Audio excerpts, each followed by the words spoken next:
Yeah.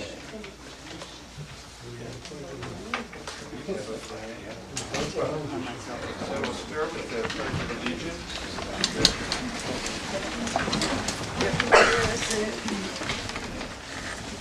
Pledge allegiance to the flag of the United States of America and to the republic for which it stands, one nation, under God, indivisible, with liberty and justice for all.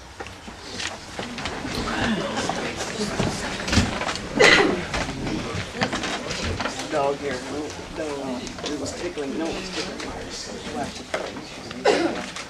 Shay and Ron have excused absences tonight. Sorry, I was out of town last meeting, talked to everybody and got lots of input on what Tom started, but I thought as long as we can go through the meeting, not have everybody interrupting and talking over each other, we won't do the speaker things, and we won't make everybody sign up in the order that they're going to speak. So that's kind of the ground rules. If you keep it civil, everybody raise their hands, get acknowledged. I can keep pretty good track of who's in which order. We'll do that. Is that okay with everybody? Sounds fine. Yes. Okay. Now we're at public input. Yes. You're calling me for public input? Thank you. I'm here to inform the residents of this community of the steps I have taken as an ADA coordinator in defense of those with disabilities in this community.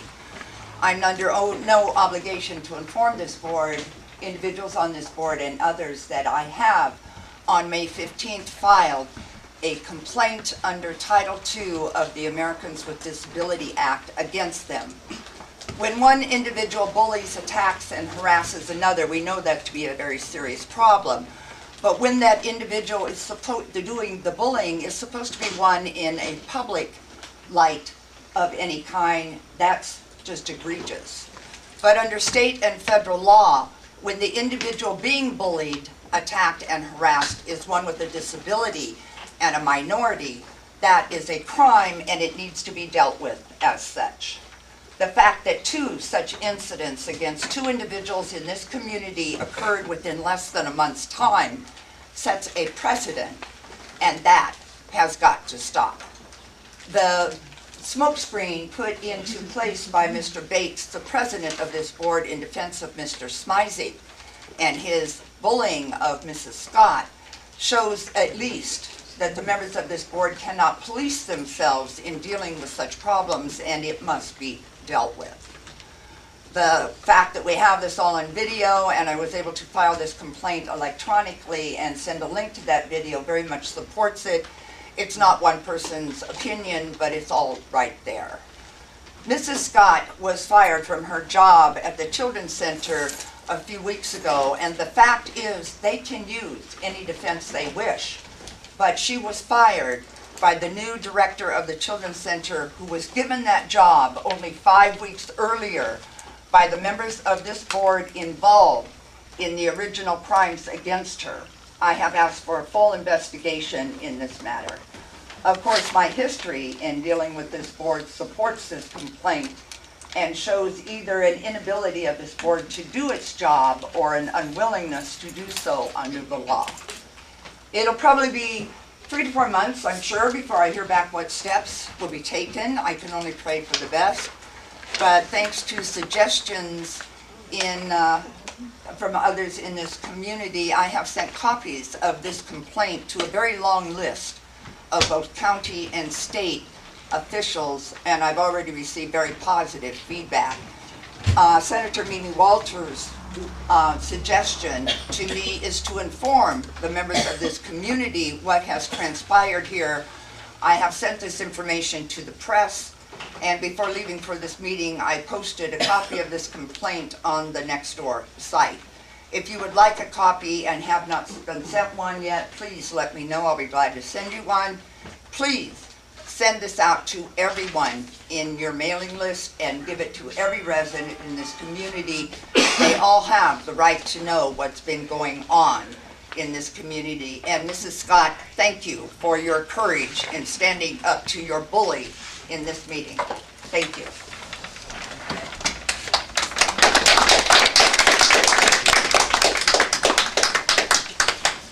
other public comment on anything that's not on the agenda?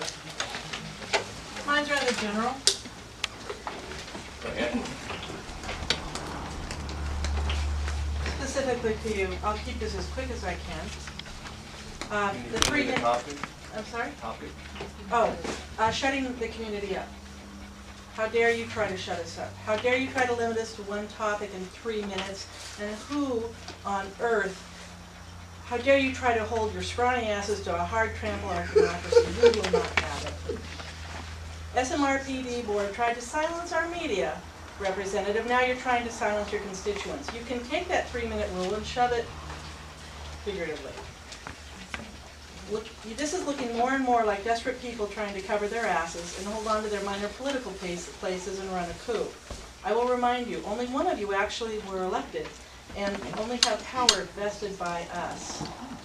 As to this letter Greg sent out, somebody called me up and said, without my asking for it, they said, this looks like a bully trying to cover their ass. I think that pretty much covers it. Nice try.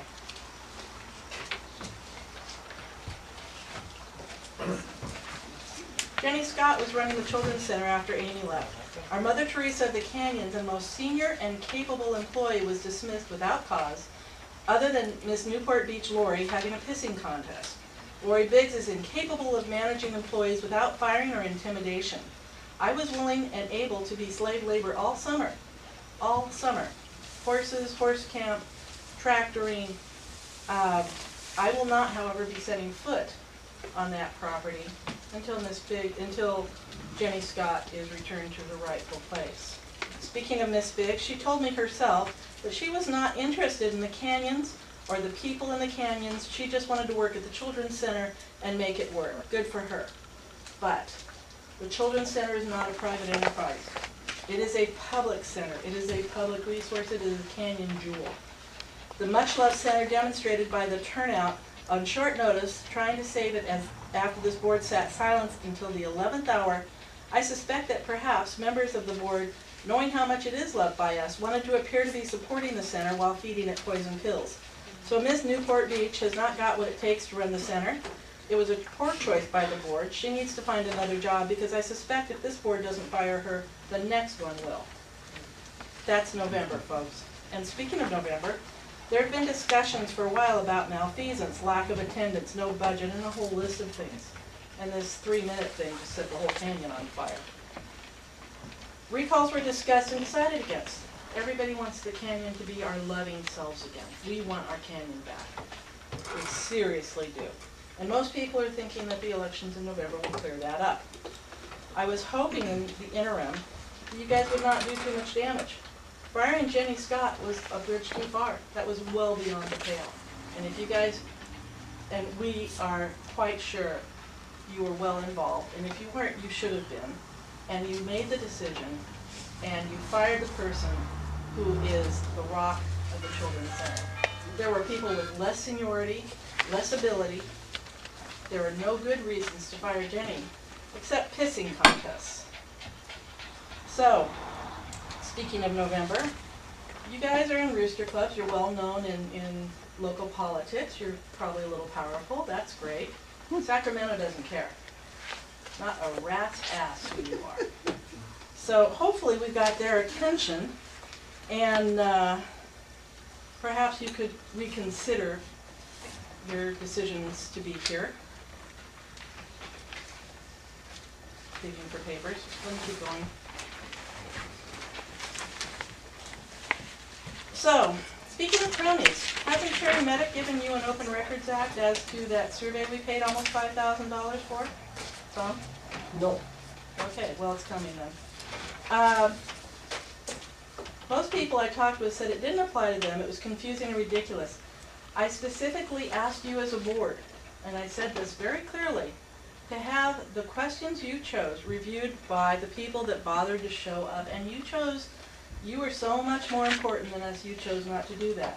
Ergo, the survey was a fiasco. People laugh at it, people say it's ridiculous, and if you don't believe me, ask. So, I talked about the firing. Greg, you've made a mockery of democracy. And I'm really disappointed because I love you dearly. I mean, I am really disappointed, painfully disappointed. You should have brought Jane up. That was democracy. Jane had the votes. And then Tim Jenkins next. And then, I'm drawing a blank on his name, but I love him dearly too. Cable guy. Help, somebody can? Steve Carrigan, thank you. That is democracy. That is what you had a fiduciary duty to do. And you chose your buddy instead. And I think you know it was a poor decision. I hope you know that it is the wrong decision. And I hope you know in your heart it's the wrong decision because you're generally a good person. And that was a screw up. And that's what I have to say, except this is an Open Records Act. We brought Elise to the October meeting. I had to have a party for our children. That lease is now public record. Please produce it. Thank you. Anybody else like to talk? Hey, tell it like it is. USA. I'd like you to reconsider Fireman Scott. She's been in our community for 25 years. Okay, I so have 5 kids of my Can I own. put in hold for just a second? So, Okay, here. non-agendized items are now, so everything that's on the agenda, Children's Center's coming up, letters that we're thinking about sending on Rio Santiago is coming up, I don't see any right on all the that agenda. stuff's on the agenda. So all those kind of comments we're gonna do Where at is their it on time. the agenda? Yeah, but nobody can hear you. But you, that's okay, tell them. I just would like to say that Jenny's been here for 25 years. I have 5 children. I have a straight A student in college right now that has got 2 scholarships, and she's going to be going to UCI. It's because of people like Jenny and Sibel and other people that have been her cornerstones, my children's cornerstones in this community. And to take her from a children's center and say she doesn't help people or isn't efficient or whatever reason, it's just bogus, because she's been a very big support to our family and every family in this community and in Modjeska. It's absolutely wrong that she's not in her job now, and it needs to change.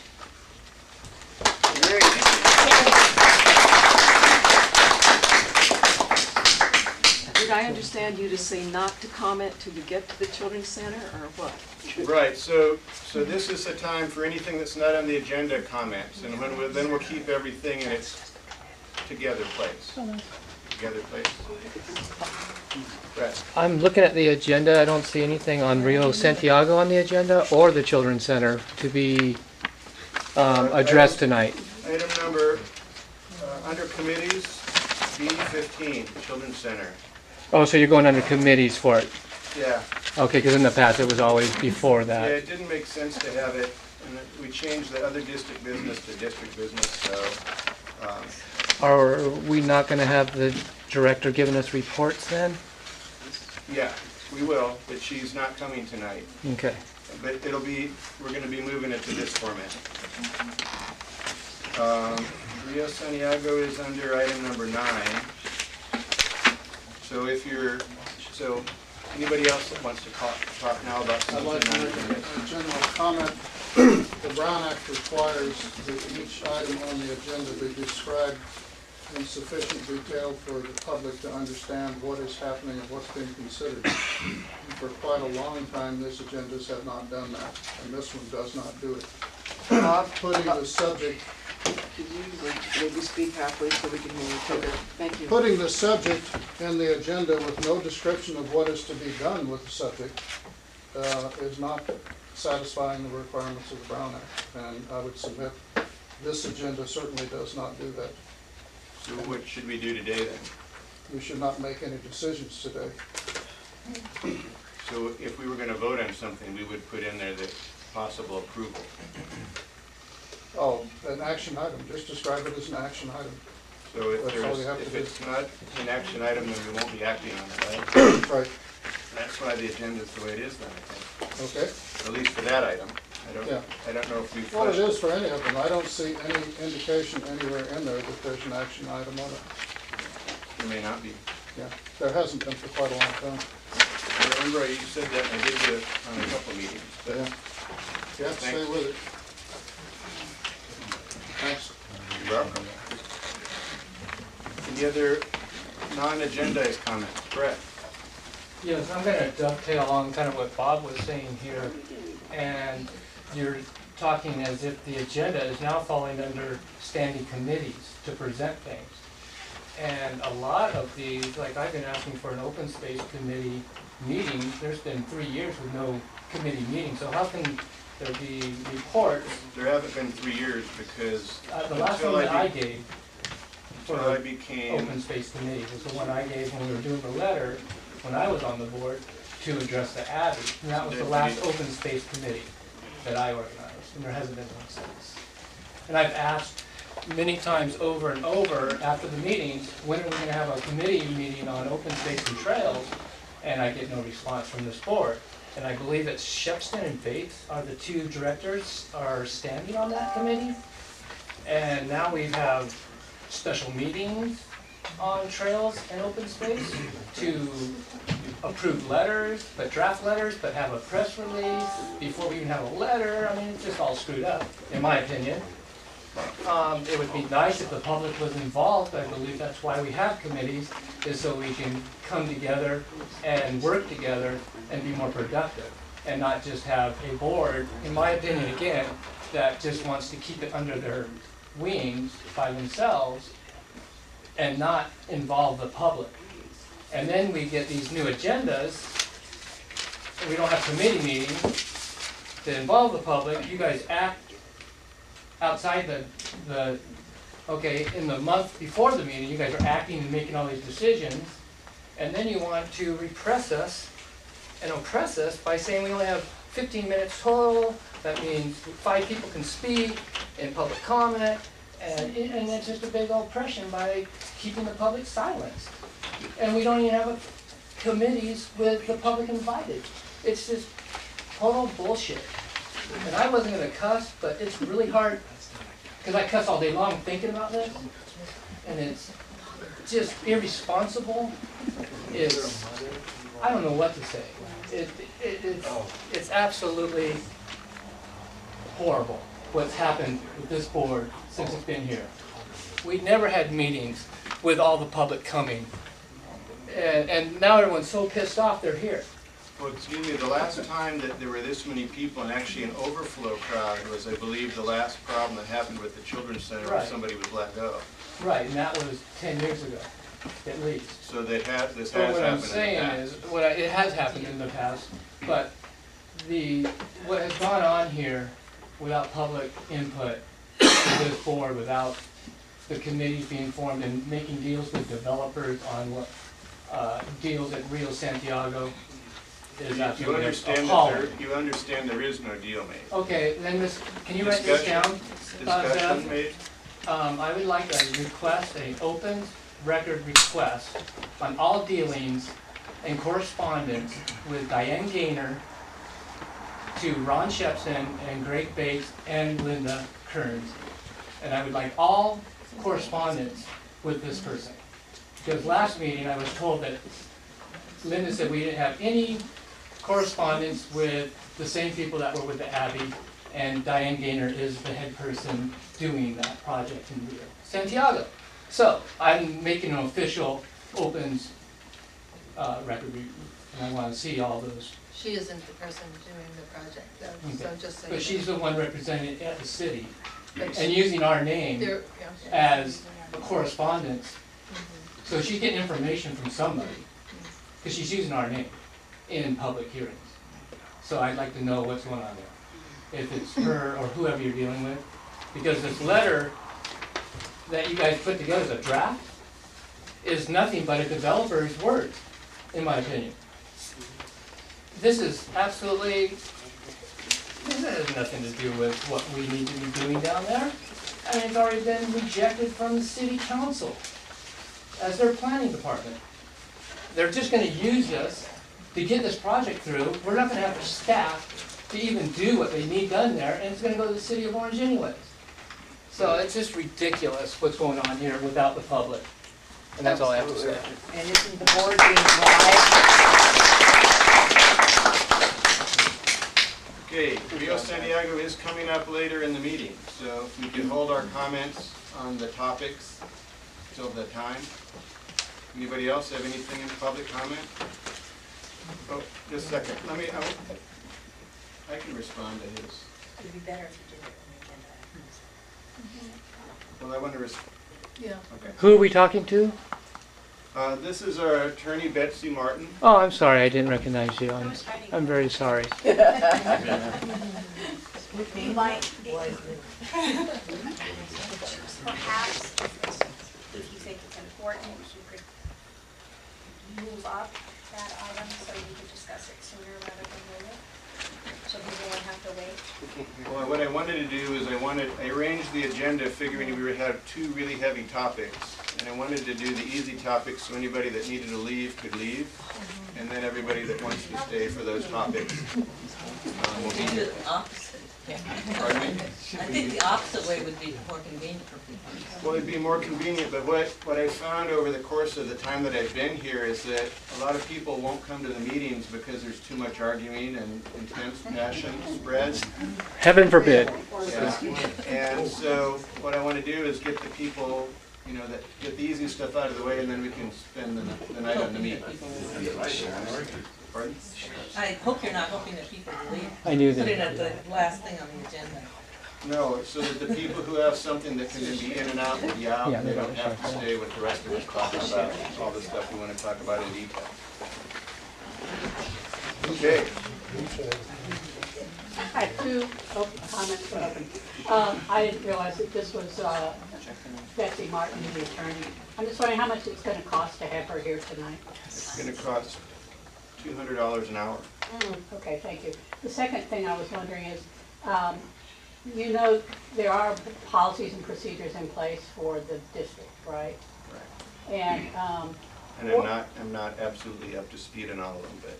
what? 3 years? I've just been wondering what procedures you might envision for a board member who violates the procedures and/or California law. We have to follow California law, so the law will specify what that is. The procedures, I don't know what the penalties are for that. I mean, well, I guess I do, they're censure. This is certain time for comment, not really to have a dialogue. So I think you may, is there an agenda item about your policies later on? Yeah. Okay, I think that would be one of the things to discuss then, because there are things you can talk about, you do, that would be responsive to their comment. Thank you.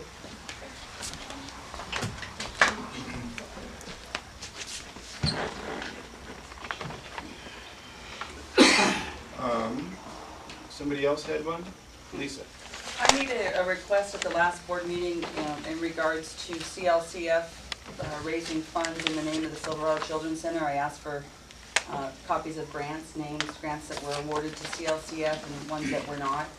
And I haven't received anything on that. So I just wanted to follow up on that. See, I don't, CLCF is the third party that helps to raise money for the Children's Center.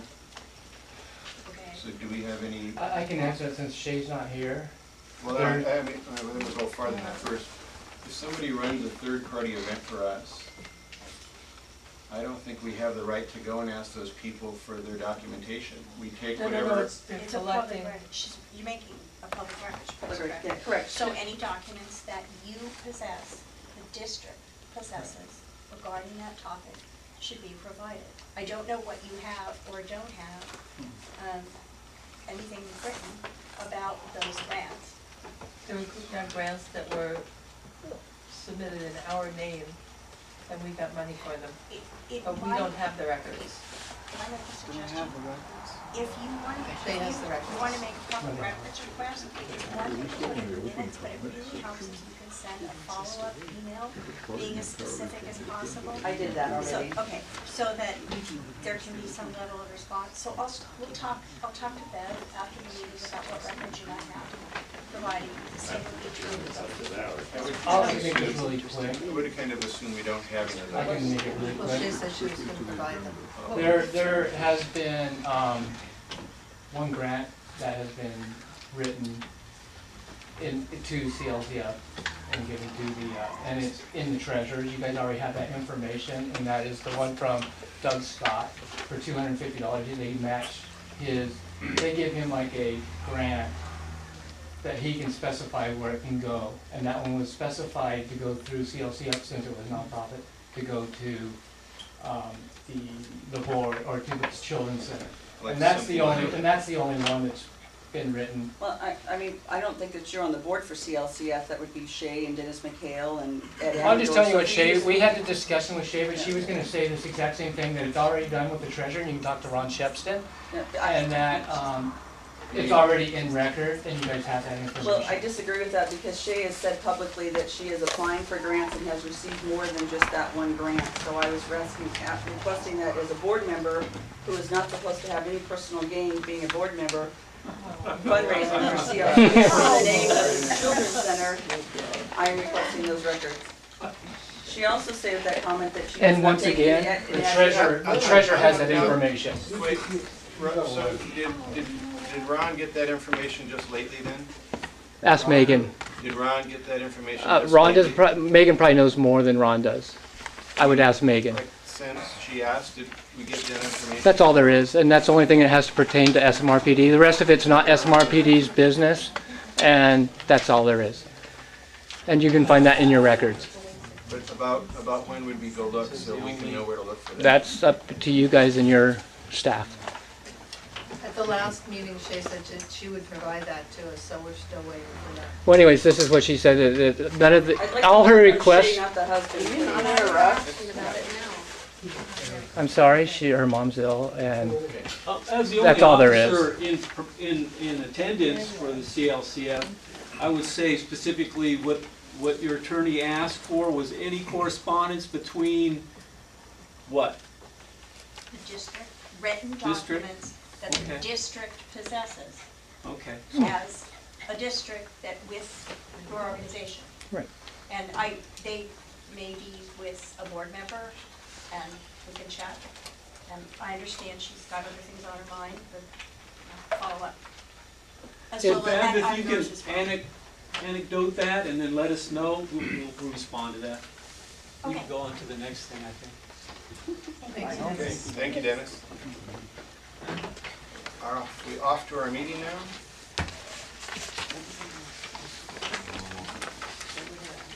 Okay, so we have bills, we have a consent calendar of bills that we pay and minutes of our April 22nd meeting. Everybody had time to go over the minutes yet? No change. Okay, is there a motion to accept the minutes? I'll make a motion to accept them. Moved by Linda, second by Tom. All in favor? Aye. Greg says aye, so Bev, all three directors voted aye.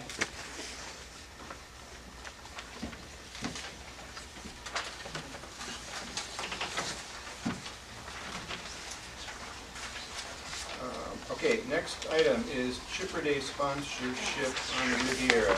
We have a request from Fire Safe Council and Mary Schreiber. Mary, would you like to tell us about what you want to do? Okay, we're requesting the use of the Riviera Saturday and Sunday, May 31st, June 1st, to stage our Chipper Day due to some challenges over at Dulac. We can't have it in our normal way over at Aganaga, so we've had to relocate it to another location that would be relatively convenient to the citizens. We can't have it at the Modjeska lot because of the restrictions over there. So on Saturday and Sunday, we want to have it here. We'll have dumpsters, so we'll chip into the dumpsters, and then dumpsters will be removed. Have you filed all the paperwork with Yes. Steve? Okay. Yes. And is it under the SMRPD insurance? Yes. Is everybody okay with us sponsoring that? Want a motion? Yeah. I'll make a motion, we sponsor the Fire Safe Council East Orange County Canyons Clean Sweep on June 1st, May May 31st and June. 31st and June 1st at the Riviera. Second? Second? All in favor? Aye. Aye. Tom, Reagan, aye. Okay, next item, SCC Community Survey Overview Report. Okay. So today initial report, we'll deal with it in depth, and maybe we'll have a special meeting and we can all pour over it later. Okay, what I'm going to do is present just an overview of the activity on the survey report. I'm not going to go into individual questions. I'm not going to discuss various responses. I'm just going to give you what we've got. There's been a lot of misinformation about the survey, and I'd like to just kind of set the record why we did this and how we did it. For years, the Children's Center has been a controversial topic. There are those who claim that the Children's Center is an asset to the community. It provides service to local families. It's a unique rural setting. The children that attend it just love it and keep it open. And I subscribe to all this. I think those are all worthwhile thoughts. There are also others who claim that the Children's Center is in deplorable shape. Bob, they can't hear you. Speak up. We can't hear you back here. Okay, there are those that claim that the Children's Center is in deplorable shape. Now, we know that we've done some renovation, but going back to what the history was. They claim it's poorly managed. They say there were questions about the financing and the fundraising. They said there's only a few children that attend, and it should have been closed down years ago. And I understand this point as well. So we have two factions in the canyon that are discussing the Children's Center. In September of last year, when Director Amy Beyer left, it was discovered that the Children's Center was in a deep financial crisis and required substantial transfer of monies from the Parks District to sustain the school. The SMRPD board, took immediate action. President Greg Bates employed a professional preschool administrator who had run schools, brought Lindsay in to organize and clean up the school. Lindy, I'm sorry, Lindy. The directors went to the school and organized and secured the records, and I understand they were in pretty bad shape. The SMRPD, with the help of the community, began a process to clean, repair, and renovate, which is still going on today. The directors sought alternate sources and options for funding the Children's Center. So we were looking at some way we can save this thing. I, myself, Director Smezek, proposed a three-part plan, a marketing plan, that was adopted by the board, and it was prepared on January 22nd, and it was adopted on in our minutes in our January meeting. And the premise was to, for the SEC efforts to generate, the Children's Center efforts to generate sustainable revenue over the past few years has had little success. The SEC has survived on donations and fundraisers as tuition has not been sufficient to cover operating costs. Promotional events have been conducted to attract students in the hopes of increasing enrollment and income. This hasn't worked. Every month, the SMRPD has had to, well, this is as of this last few months, subsidize the Children's Center expenses with no success in making the Children's Center self-sufficient. While efforts have been made to clean up and renovate the center, there's still no indication that these efforts have or will attract enough students to generate and the needed revenue to continue the operation. And I concluded by saying we cannot go on pouring money into a sinking ship. So I have come up with a 3-point plan for the Children's Center. One was financial sustainability. An analysis needs to be made on the current and projected cost of running the Children's Center as a preschool. This financial feasibility study must show income based on the history of average number of students and tuition.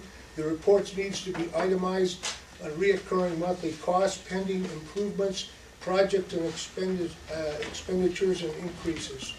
The report will give us a comprehensive, the board, a comprehensive understanding of the SEC's needs to survive.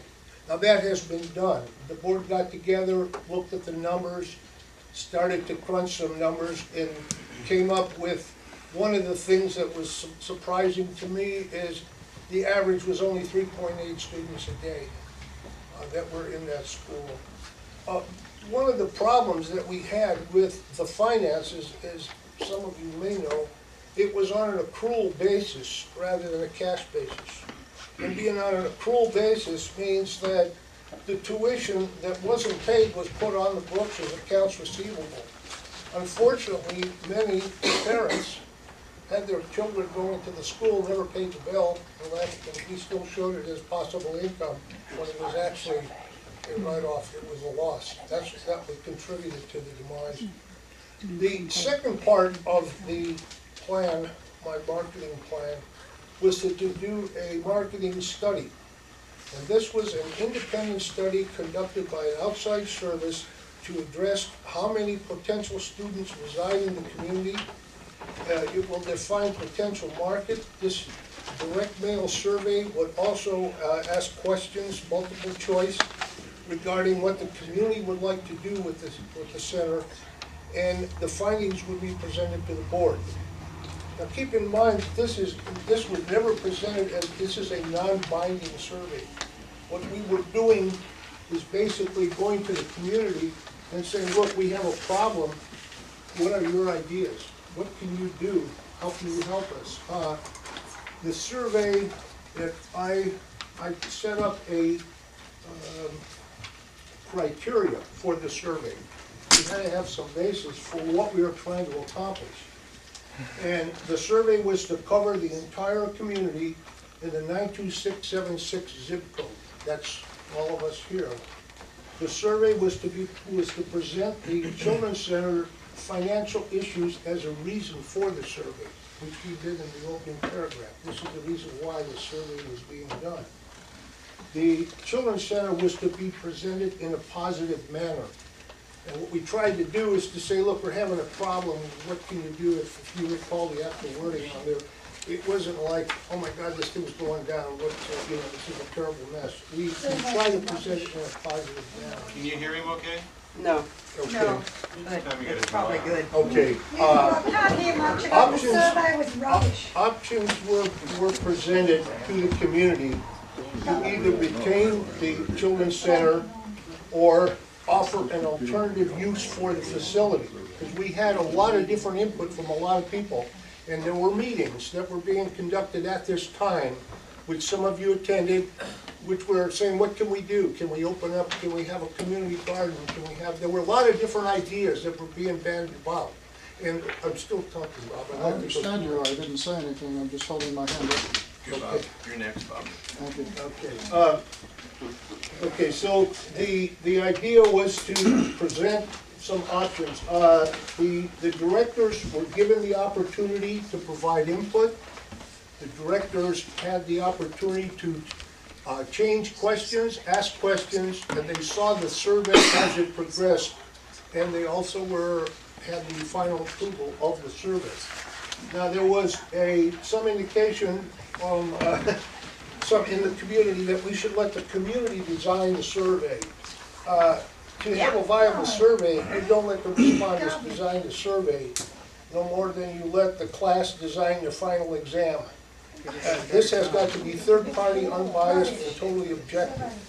The input that was set up, or the guidelines that were set up, were presented to several different organizations to do this survey.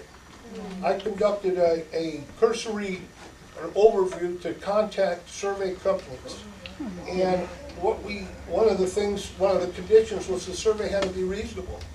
Most companies that I had talked to, their giving on point for a survey was $10,000 to $15,000. They wouldn't even talk to you unless it was less than that.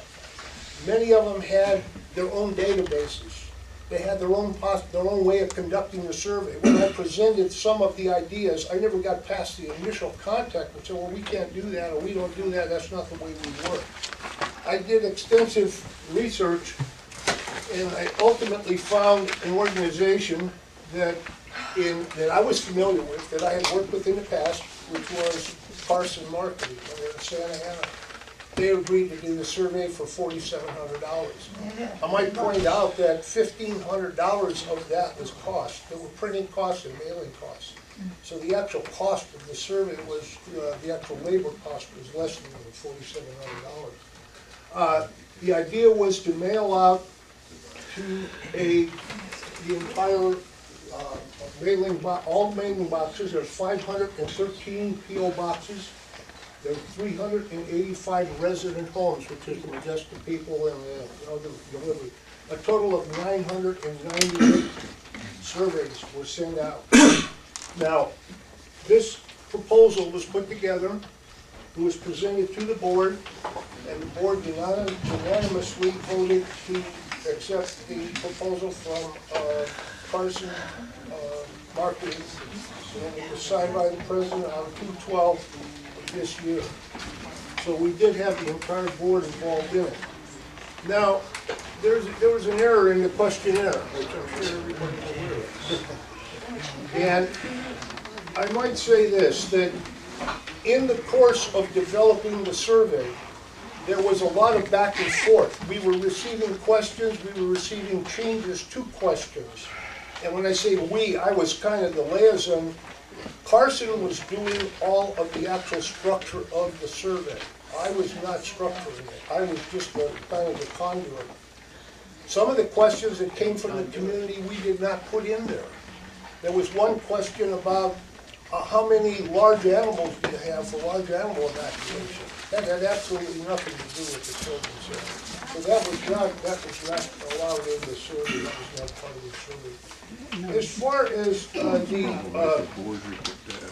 the errors, that one question, which was let's say a sliding scale type of question. What do you think about this? Originally, that question had 3 answers. It was agree, disagree, and no opinion. One of the directors suggested we should expand that a little bit, make that strongly agree, strongly disagree, and so forth. That created a problem. Nobody caught it. When I say nobody caught it, Carson didn't catch it. It went through the board didn't catch it.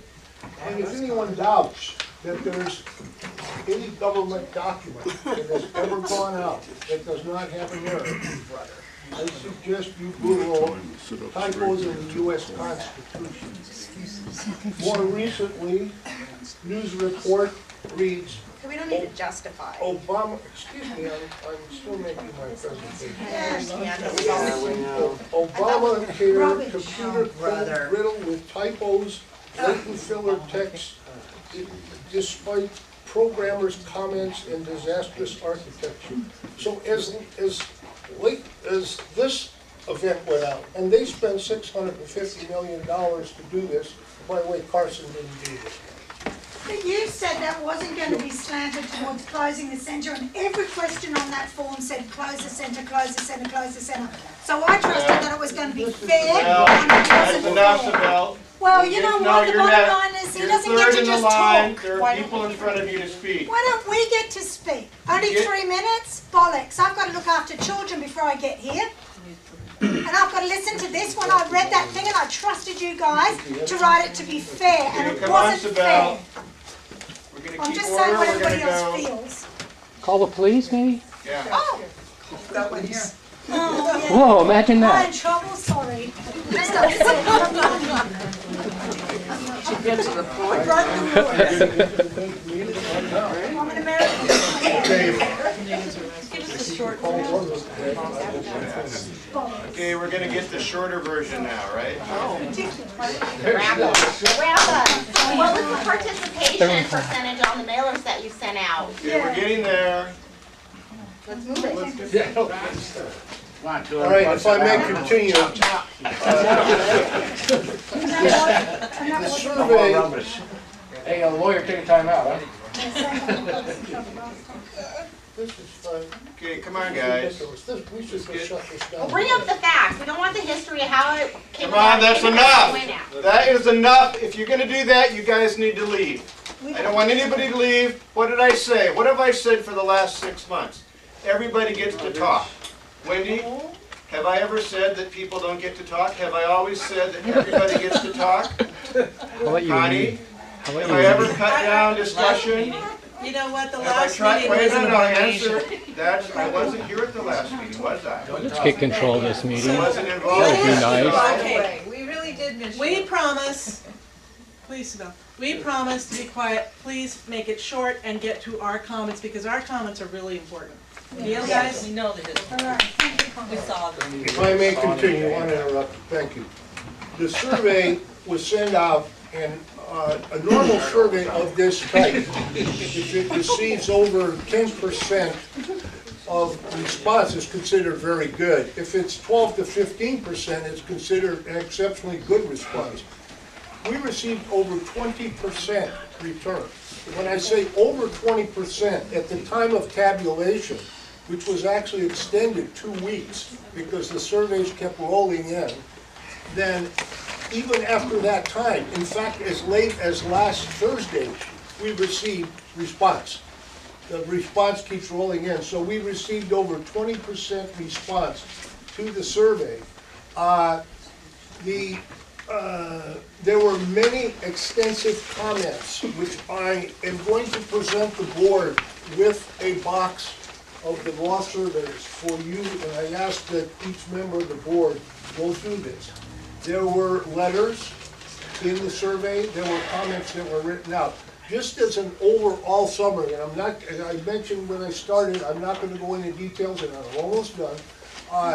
The survey showed about 38% of the people, 38% of responses said keep the Children's Center open at any cost. That's what we want.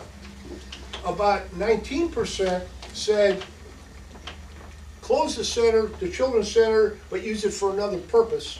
And 22% said close it and relinquish the property. So between the last two, 41% said close it, 38% said keep it open. However, there was another group which was kind of an overlap on some of these, and it's 44%, which covered both of these. And the comment was keep it open if it can pay its bills, if it can sustain itself, but use it for something else also. And we had some diverse comments on what it could be. A lot of people, 80%, like the fact that it could be a nature center or a community garden or a farmer's market. Other comments included a skate park, a disabled person center. One individual suggested we close it and open it as a Harley-Davidson shop. One other individual suggested a medical marijuana dispensary. So you can see that there is a wide diverse. Now, I'm almost done. On donations, we did receive one donation. And I'm going to give that to you right away. That's a $100 bill. And by the way, I don't mind saying, it came from Danny Brown at Saddleback Propane. He always supports this community. there were quite a few people that also indicated that they wanted to support. And there were some that checked they would donate $100, but they did not leave their name. There are people in here that have listed their names and says, I'm interested, contact me. So the survey had a value of actually soliciting people that want to get involved and help with the surveys. In summary, here's my summary. The survey has served its purpose. It involved the entire community. It provided the board with, or will provide the board with input and options from the community, again, as diverse as they may be. And after reviewing the survey, and there are also, by the way, contacts in there. There are some people that are interested in knowing more, and this should be a good follow-up for the school to follow up to these people. The survey is not binding. It's only to give us some input and options. And what I'm going to do at this point is present to President Bates. First of all, the check, or the $100 bill that came from Danny Brown, when he had surveyed, and he sold it out. And these are the raw surveys, which have all of the comments written onto them. And I ask that you, whatever you're there, Keep the money safe. keep the money. That's why I wanted to give it right away. So you don't saw it's going There are right the in raw my wallet. surveys. And what I would suggest the board do is, because this is quite an extensive tabulation and summary, that we put this on the SMRPD website as a link, so if anyone wants to actually go and read the details, it's a bound survey, it's not just a couple pages. And you have received email copies, but I also have hard copies that you can have, and there would be one for each board member, but we don't have everybody. So you have email copies of that, you said? So that we could ask to have that sent to us? Well, the On the email website? copies would be, they would post that on the website. That would be posted on the website. Is or would be? When? It's not on They go in the Dropbox or the website? No, the email copies went to the board. Now remember, the survey was done for the board, so the board received the copy of the survey. Now the board has the option of how you want to distribute that, whether you want to. It's public information. It's public information. Okay. So, Tom, Yes. we didn't get this on email. Oh, you did not? No. Can we get this on email so I we can put thought, it in I thought you Dropbox? did receive it. No. Okay, if not, I think I have a copy of my copy. I thought it went out to the entire. We'll either put it on Dropbox, we'll probably try to put it on the website and on Dropbox. So so Dropbox, you send me an email, I send you the link, you get it. I sent them all out, and maybe 10 people out of all the ones I sent went and linked, did their work, so. Doesn't work though. Kills my Works great, and I can't get it. I'll come over and we'll practice and make sure. Oh, Now, I just want to make one final comment. I'm not going to argue with the survey. Right. I will answer questions if someone has a legitimate question. You're fourth. Bob. Yes, I have questions for Director Green. Were any competitive bids presented to the board before choosing a survey company? No. Thank you. What was the deciding factor? Was it your survey and opinion? I'm sorry, I didn't understand that. What was the deciding factor? Was it your survey and opinion as stated in open session? Why'd you choose them? It was an opinion? Why did the board choose them? What was the basis for the board? Why did they choose Carson? I believe they were recommended by yourself and Director Shipton. They were the only company that would do it. What was said in open session was that you and Director Shepson were familiar with them. Okay, let's pass that one. Last question. You just stated that you have had prior business dealings with the selected survey company. Is that true? Yes. Thank you. In the back. It's all right, my question's been answered. Okay, no, Sam? no, not, you're next. No, not Michelle. Not Michelle? You are. No. It's only hand. Dennis, the lady next to you, I'm sorry, I don't know her name. Karen. Karen, you had a question earlier. That's you. I have a question. The expected return was 40%. No. That's what was stated in the meeting that I asked what was, you know, in your opinion, gonna be the return, and you guys said that it was standard 40%, because I said, that's a lot of money for only 40% of a return on that. And that's, yep, it was 40% return was gonna be a good return on the survey. No, that's No, It was 14. Okay, But it was I never must have 40. misunderstood, I'm sorry. Should be in the minutes. Yeah, but it's Joanne. never 40. None of I actually had a suggestion for raising money, and it's something that I was able to do when I worked for ETT several years ago. Some companies will have programs where they'll actually give grants to nonprofits.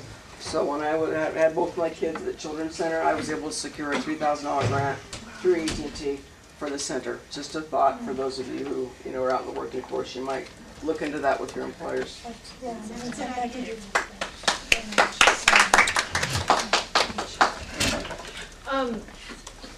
Linda, I think you said that you got some, not only did you get some surveys back, but there was also letters that were written and came back as, okay.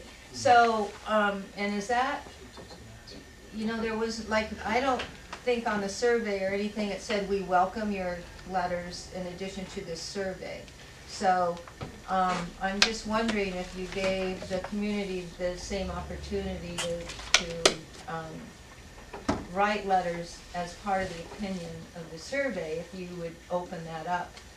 I can answer that. No, we did not mention letters. We did not mention, the only mention of writing in, and this was when we discovered the error in that one question series where there was President Bates sent out an email, and in his email, he said, we recognize there's something to the effect that we recognize there's an error in this one question, but just write it in.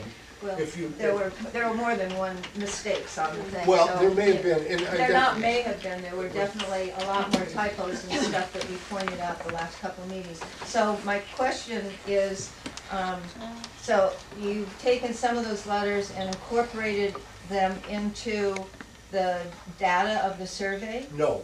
Okay.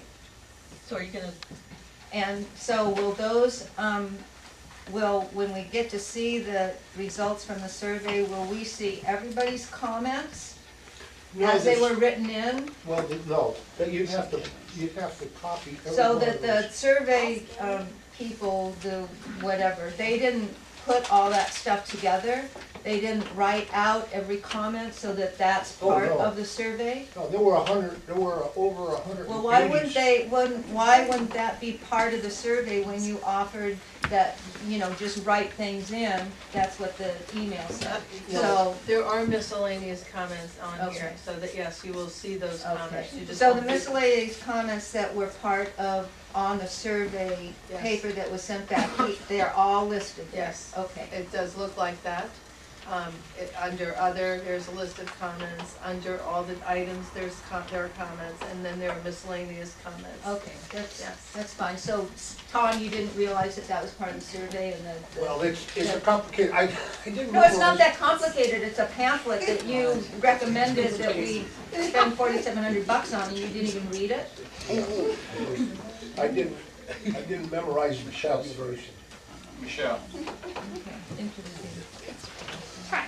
I just wanted to remind you that I did offer, and I still will, if you'd like additional data, to do an electronic survey. There's a free company, I use it, my work uses it, and it does have room for open responses. It's very unlikely to make any errors. And I did offer it before you guys even spent the money for free, or maybe $200 at the most, to be sent out electronically. But I know you decided that we needed to do it via P.O. box and regular mail. But my offer still stands, so if we don't agree with the data, or we don't think that the data is accurate, I will do that as a summer vacation. ourselves. Let's do our survey monkey, it's really easy, and I'm willing to set it up, so. Thank you, Michelle. Michelle, let's do our own survey. Well, I don't see how you can then wait to comment that people have made when we were told not to write comments on those surveys. I don't think anybody was told not to write. Well, they weren't told to write comments. I would have written lots of comments if I thought that they were gonna be given weight in the survey. Now the people that. There are comment sections on the survey.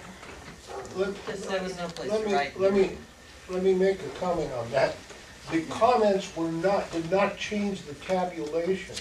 If someone checked the block and said, do this, that was counted as a number. If someone wrote in a comment and said, I think this is a good idea, that didn't change the tabulation. That's just an additional comment. But you are considering them. Well, no, we were looking at everything, but there's two different things. There's the tabulation, and then there's the unsolicited comments. So people did make comments, they did write letters. We didn't ask them to, we didn't say, give us all your opinions, but they did check off and they did write. So that's all part of the package. Linda. Tom, when did you first contact Carson about doing the survey? Well, I don't remember the date. My initial effort was to contact as many survey companies as possible, and I just was running into walls. When? When? I don't know. I don't remember. But that was after we brought it up. Was it in January or something Well, it was after that? before Carson, obviously, before Carson gave us, it was in the process when we had approved the three-part program, and then I went out to search for someone to do the survey. And so it was within that month. It would have been in the month of, what, January, February? Yeah. So you're telling me and us that it was after the January board meeting that you contacted Carson about this? Would have been after the survey, the marketing plan was approved. That's when I sought out to find survey companies to do it. Mr. Sneeden, I've had a conversation with Mr. Carson, and he has told me that you had several conversations with him in January. Okay. And that was clearly before that was approved. Now, the other question that the other thing I want to point out is that in addition to Michelle's offer, I also talked about a survey group that you should contact, and you misrepresented my statement about that, saying that I had said that they would cost over a certain amount of money. I haven't gone back to check the video of that, but in my recollection, I think you said, would they charge X amount of money? And I said, I don't know. Maybe, possibly, maybe more. Maybe they do it pro bono. I don't know. You should check with them. And you did not check with them. And also, one final comment. The marketing, the Freedom of Information request that I got, the information I got from you about who you contacted, I know I had to push this several times to ask for your recollection since you did not take or keep contemporaneous notes. So you listed a few that you said might have been the ones you contacted. Those that you named were ridiculous beyond belief. Most of them had nothing to do with what this topic was. If you'd even done a cursory review, you would have realized that you wouldn't have possibly considered picking up the phone to call those people. It is very evident to me that you and Mr. Carson had conversations early on about doing a survey. You wanted to do a survey, you planned to do a survey, he agreed to do a survey, you developed a marketing proposal, you figured out a plan to do it, you got the board to adopt it, you went out and you gave this project to your friend Mr. Carson. And it was crummy. And the bill is ridiculous, and they're not taking any money off because of the mistakes they made. That survey is useless. It is absolutely useless. It is unreplicable. It's unreliable.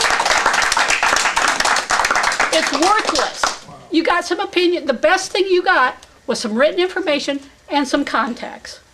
Thank you. And you said it cost 1,600 hard copies. Where's the rest of it? Oh, and also, why was a report submitted to the public before it was given to the board for approval?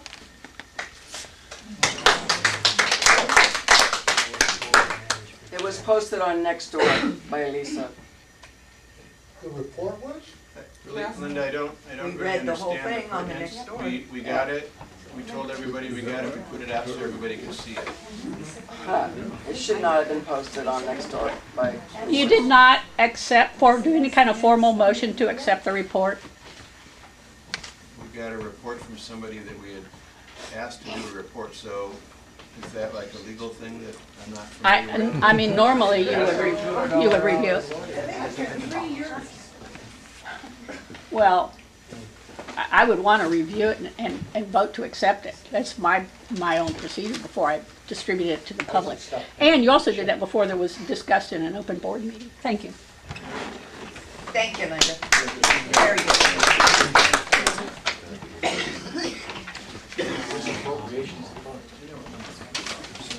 Next item. Yeah, Dennis, sorry. Well, I have a comment, and it's a non-solicited comment. I want to say, what excitement, isn't it?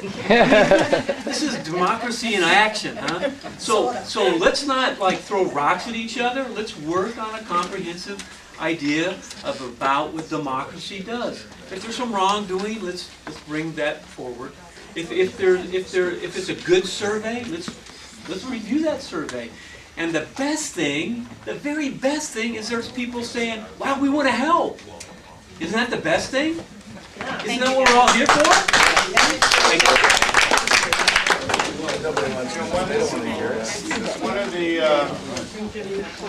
One of the things that we were working on the survey was that what I found out is everybody here knew what was going on, but most of the rest of the canyon didn't have a clue that there was a problem with the Children's Center.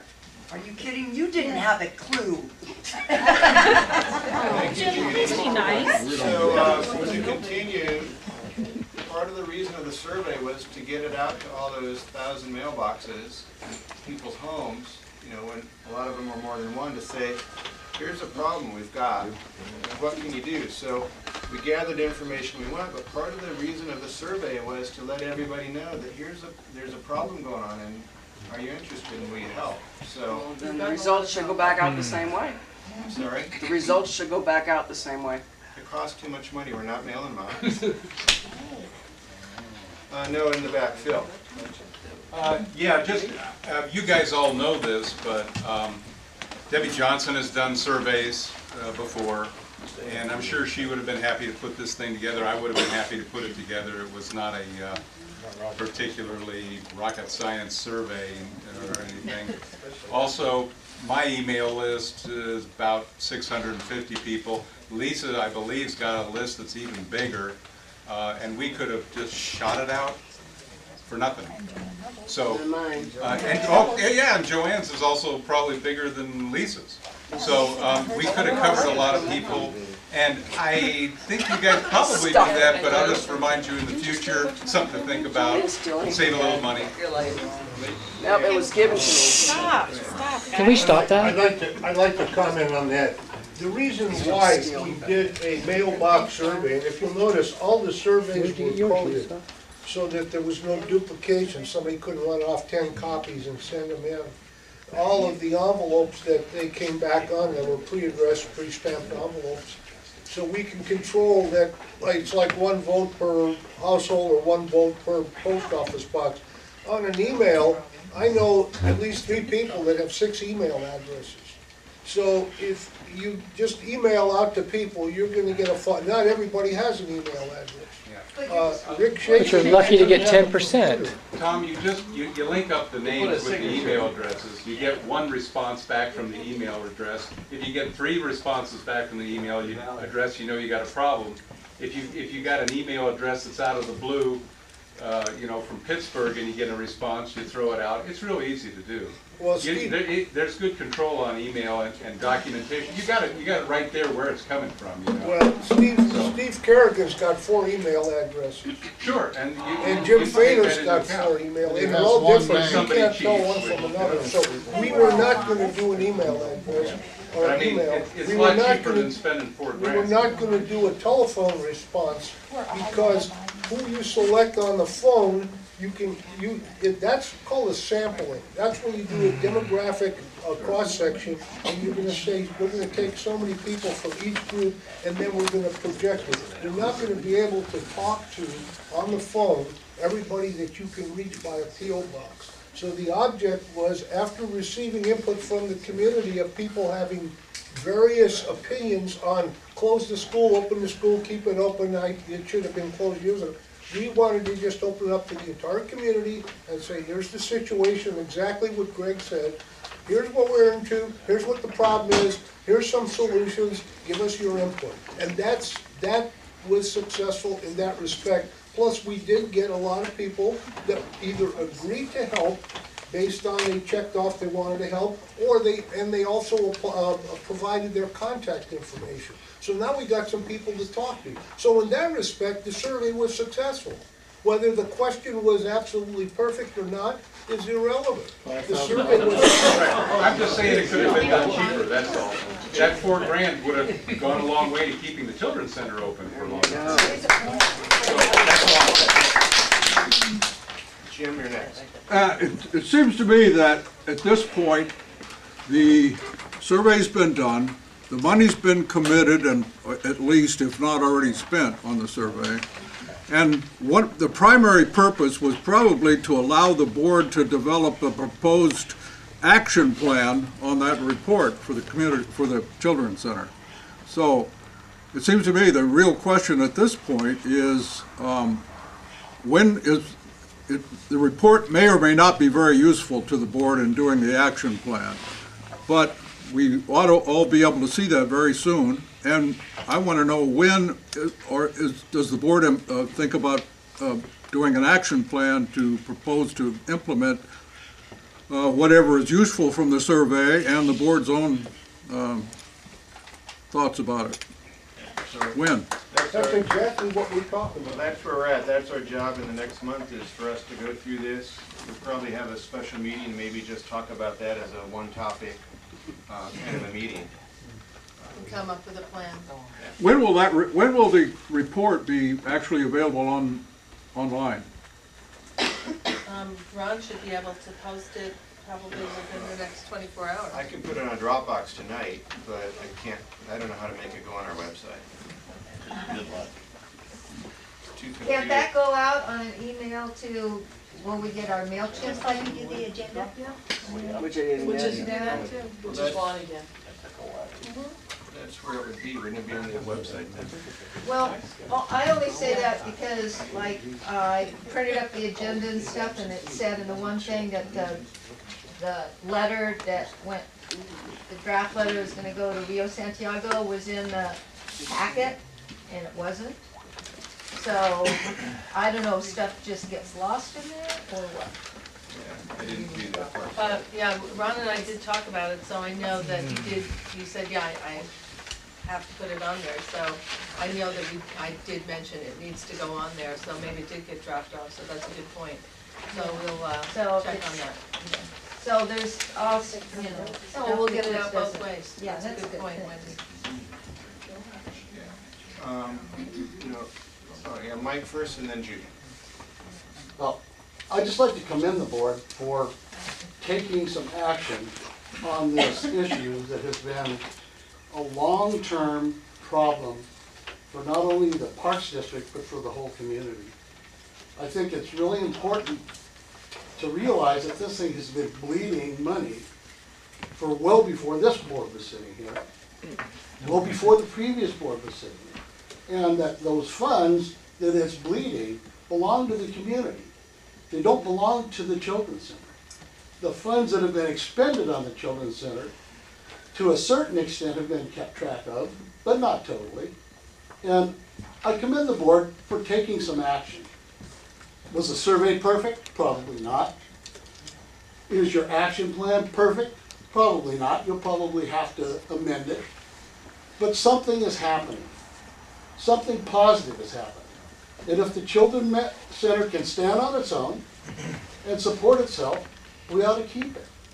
If it can't, we ought to cut our losses and use those funds to better serve the Parks and Recreation and the entire community. By doing what? Thank you for my 5 minutes. Judy? I was going to comment on the idea of sending one survey to each household, when in many homes, there are many individuals who may have different opinions. And I think that was a big complaint. Not everybody who lives together agrees on everything. That was just a point I was gonna make. My comment on that is, we don't know how many people are in each household. And there's no way to look at a post office box and say, 4 people live here, 2 people live here, 3 people live here. That's why email was good. One for post office box. Oh, yeah, that problem, I didn't bring it up, but that problem hit our household pretty firmly. So, just to point out, I understand that it has only been since last September that the Children's Center started needing infusions, am I correct? Well, That's where it was discovered. No, that's, as of last September, the Children's Center was bankrupt. They had, and in the entire year prior to that, when we went back and looked at the finances, they were bankrupt, but they were spending down their savings account until in September, when Megan came to us and said we need money. So it had actually been bankrupt for the year prior to that. I agree with that, but I did want to disabuse the idea that for 20 years we have been sucking money down in the Children's Center, because that wasn't correct. Well, there is another loan to the Children's Center. That's over 10 years old, and that's just a little There you go. egg thing. Yeah, so no, the board before Bob, right? You guys said no more loans to the Children's Center. After a point, I think it was around 2006 or 7. Yeah, so, you know, we didn't, I mean, we're looking at what happened in September, and we're like, well, let's look into this, we're not just gonna shut it today. I mean, that was what the board had always said, if you go broke, you're done. And we didn't have the heart to just pull the plug like that without seeing if we could do something different to save it. Dennis is first, and then Brett. I want to thank you all, because we appear to be starting to talk about things that we have in common. And I'm kind of in agreement with Mike in a certain context, but also I think there's a caveat to what Mike is talking about. What is the goal of the Parks and Recs Board? Is it to provide childcare as part of a Parks and Rec kind of mandate? I mean, it is recreation. You're all watching after our children. I think that's what the founders thought of when they built the center. And maybe that's why Danny kicked in the $100, because you know his family was involved in that. So again, I think as we continue to talk, maybe those are some of the things we look at, talk about what we have in common, not what's divisive and breaks us apart. What is the mandate of the board? Is it skate park? Is it baseball diamonds? Is it swimming pools? I mean, I don't really see any of those. Yeah, I mean, I'd like to have all those. And I'm sure everyone would like to have all those things, but I haven't really seen that. So, I mean, so maybe that's the dialogue we should begin to have discussion about.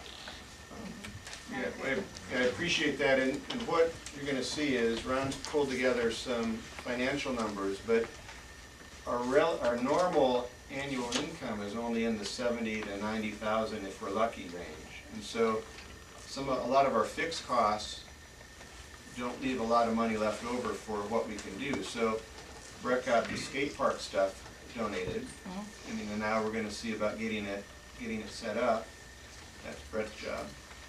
And you know, we need to figure out what we can do that doesn't cost us a lot of money, because we don't have a lot of expendable extra money, and we don't have, you know, I mean, when we said in September we'll do 1,000 a month, because the negative was 2,000. And it's always been 1,000, so we kick in 1,000. It's like, okay, 12,000 won't kill us. Unfortunately, in about 3 or 4 months, it was 6,000 a month. Students left. We got everything switched to cash. We realized that there wasn't this income. Megan was like, uh-oh. You're at 26,000 now that the board's put in since September. You're at 26,000 that the board's put in. Well, actually, you're a little low. It's about 33. Yeah, about 35. Yeah. It's about 33, I think. Yeah. So, I mean, we're spending reserves to keep the Children's Center open, and a lot of the stuff that we've done has been deferred maintenance. You guys got to go see it. The little building's been re-sided, the painters started on it, it's primed, he's got part of the coat on. New windows. New windows went in. Interior is fixed Isabel, you'll be next, or you'll be pretty soon. Brett's next. I was just gonna make a quick comment on the funds, because when I was on board for 8 years, we had decided to get the center to work on its own because there was so much money that was owed from the past. And there was 61 or 63,000, I believe, that was owed over a 15-year span, which averages $3,500 a year. In that 15 years that it got up to that 60,000. $5 a month. About, yeah, it just, you know, no, a year. It was, to get to that 63,000, it took 15 years. That's how it got to that number. And then now, since it's been funded, it's up to 33 or whatever it is in 4 months, 5 months, 6 months. Well, again, I think that's the deferred maintenance is a lot of it, and to Dennis's point, I don't think the maintenance had a lot to do with that. That's not even on that bill. The deferred maintenance isn't on that bill. Yeah, that's on the Home Depot card, and that's not even included in this. but to Dennis's point, I think that, you know, we have to decide what we are. I mean, the Children's Center does provide summer programs, and those are recreational, so maybe some of those are some of the things that we have to decide. Right. Will we And I was as gonna kind of lay recreation into more on department, this too, is you know, that through the history of the last, 6 years of the economy, we saw a lot of people have to leave the center because they couldn't afford it. And, people were moving because they couldn't afford to live in Orange County, moved in with their parents, who knows. So a lot of the younger people moved out of the canyon. So we've had a big change because the school's closed down now. And so there's a lot of factors that came in to where we're at right now. It wasn't just, it happened overnight. There was a lot of events that happened. And now we're at the point, do we keep it open because now there are young people moving back into the canyon? Or do we close it? I mean, there should be a number. In my opinion, on the board, we're at 35,000. And I know when we were on the board, we would say, okay, we're going to spend $5,000. Let's allocate $5,000 to the Children's Center. But it's been an open wound bleeding right now, and there has to be something. There has to be something structure here to how much this board's going to put in, or the board's going to be bankrupt. And I think there was a structure, Ken. Did you decide it was? The good before news I was is. on the board? No, there's never been a number Well, set we said to we it. were gonna pretty much run it through September. I mean, through this June, we would commit to that, and then we needed to, and hopefully in the meantime, we would get it up to the point where it was at 1,000 minimum, which we've always had, and we've fundraised to do that. And this last fundraiser we had, was like wildly successful. If we do a few of those, we can have a lot bigger. Yeah, you can do that, but I mean, Shay put full-time effort into that for 3 months. I mean, literally full-time. We need to get a few people like Shay that will come up and do a Good few. luck. But not Shay, not Shay, we can't ask somebody to do But, that. and still on this whole subject of the school making or not making it, I mean, it seems like right now we need to start looking at the summer program you brought up. If there isn't an enrollment right now, there should already be the enrollment for summer. Yeah. And we should know how much we're gonna make already. Is that part of the regular report? So I don't know, how many people are even signed up for our summer program? Is there a summer program? What's the curriculum? What's going on? So I think if you're gonna sell it, you better have a program. Yeah. Isabel. I just want to, being around a long time now, 15 years, and having kids that have gone to the school and everything. First of all, Jenny, I'm just going to say I'm really sorry I got here late and didn't get my 3 minutes. I'm disgusted that you've been. You can still talk. Yeah, I can't. I've got kids at home. One of them needs to have us at home, so I can't stay. But this isn't about that. I just wanted to say sorry publicly. I just wanted to ask a really simple question, okay? Oh, actually, first make a statement and some questions. I went up to the school because I got a very distressed phone call from Jenny saying the mural that you did 11 years ago has been ripped off the side of the building, and if you want it, you better go and get it because it's been put in the dumpster. And I'm like, hold on a minute.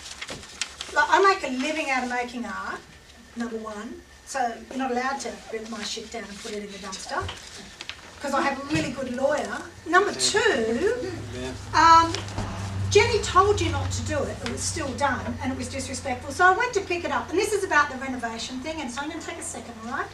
Because it's disrespectful. And this is how I met the new director. As a person that put my kids through there and was looking to put my kids through there, one of them, my little 8-year-old, into the summer program. She got out of the car and she asked me what I was doing when I was pulling my mural out of the dumpster. I said, well, I'm just taking my mural out of the dumpster. I said, and who are you? She said, my name's Laurie. And I said, well, that's her name, I can't remember. I said, and who are you? She said, well, I'm the director. And I said, then why is my mural in the dumpster? Now, period, she couldn't tell me the truth 3 times, so I'm not putting my kid in the school, okay? And I had it out with her, took the mural out of the dumpster, now it's going to Shay's place like you, Brett. But here's the thing, you're up there ripping the side off the thing when it looked fine, and the only reason we put the mural up there in the first place was to cover a multitude of sins underneath there, right? And you're spending all this money on Home Depot and getting people's good charity to spend their time when they should be at home with their children or whatever they're meant to be trying to do to make ends meet. Because believe you me, having children at the moment is expensive.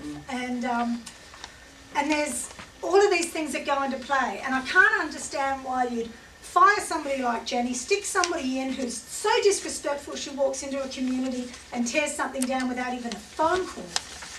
And then tells me to go and jam it, until I told her I have a lawyer, and then I find out that you've been spending money renovating something that's cost you $30,000 since September. I'm like gobsmacked, and seeing as I've been involved, Tom, you don't know this, Greg, you don't know this, but I've been involved in the community centre a lot for a long, long time. I'm sort of sitting here shaking my head, and I would like to see it resolved, and I would like to be a part of it, but when you go throwing people like Jenny Scott out in the cold, my community and sense of community is in the gutter. I'm like disgusted. So I just wanted to say that really quickly because I do have a sick son and I can't stay and I'd love to, but I trust that my comrades will take care of everybody. So I'm sorry I can't stay. Joanne. I just wanted to say on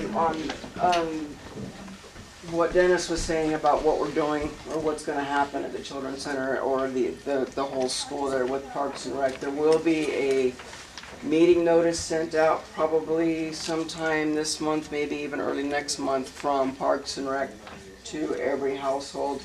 We're going to have a public meeting and get input on the whole booklet that Linda May started with ideas and things for the property itself.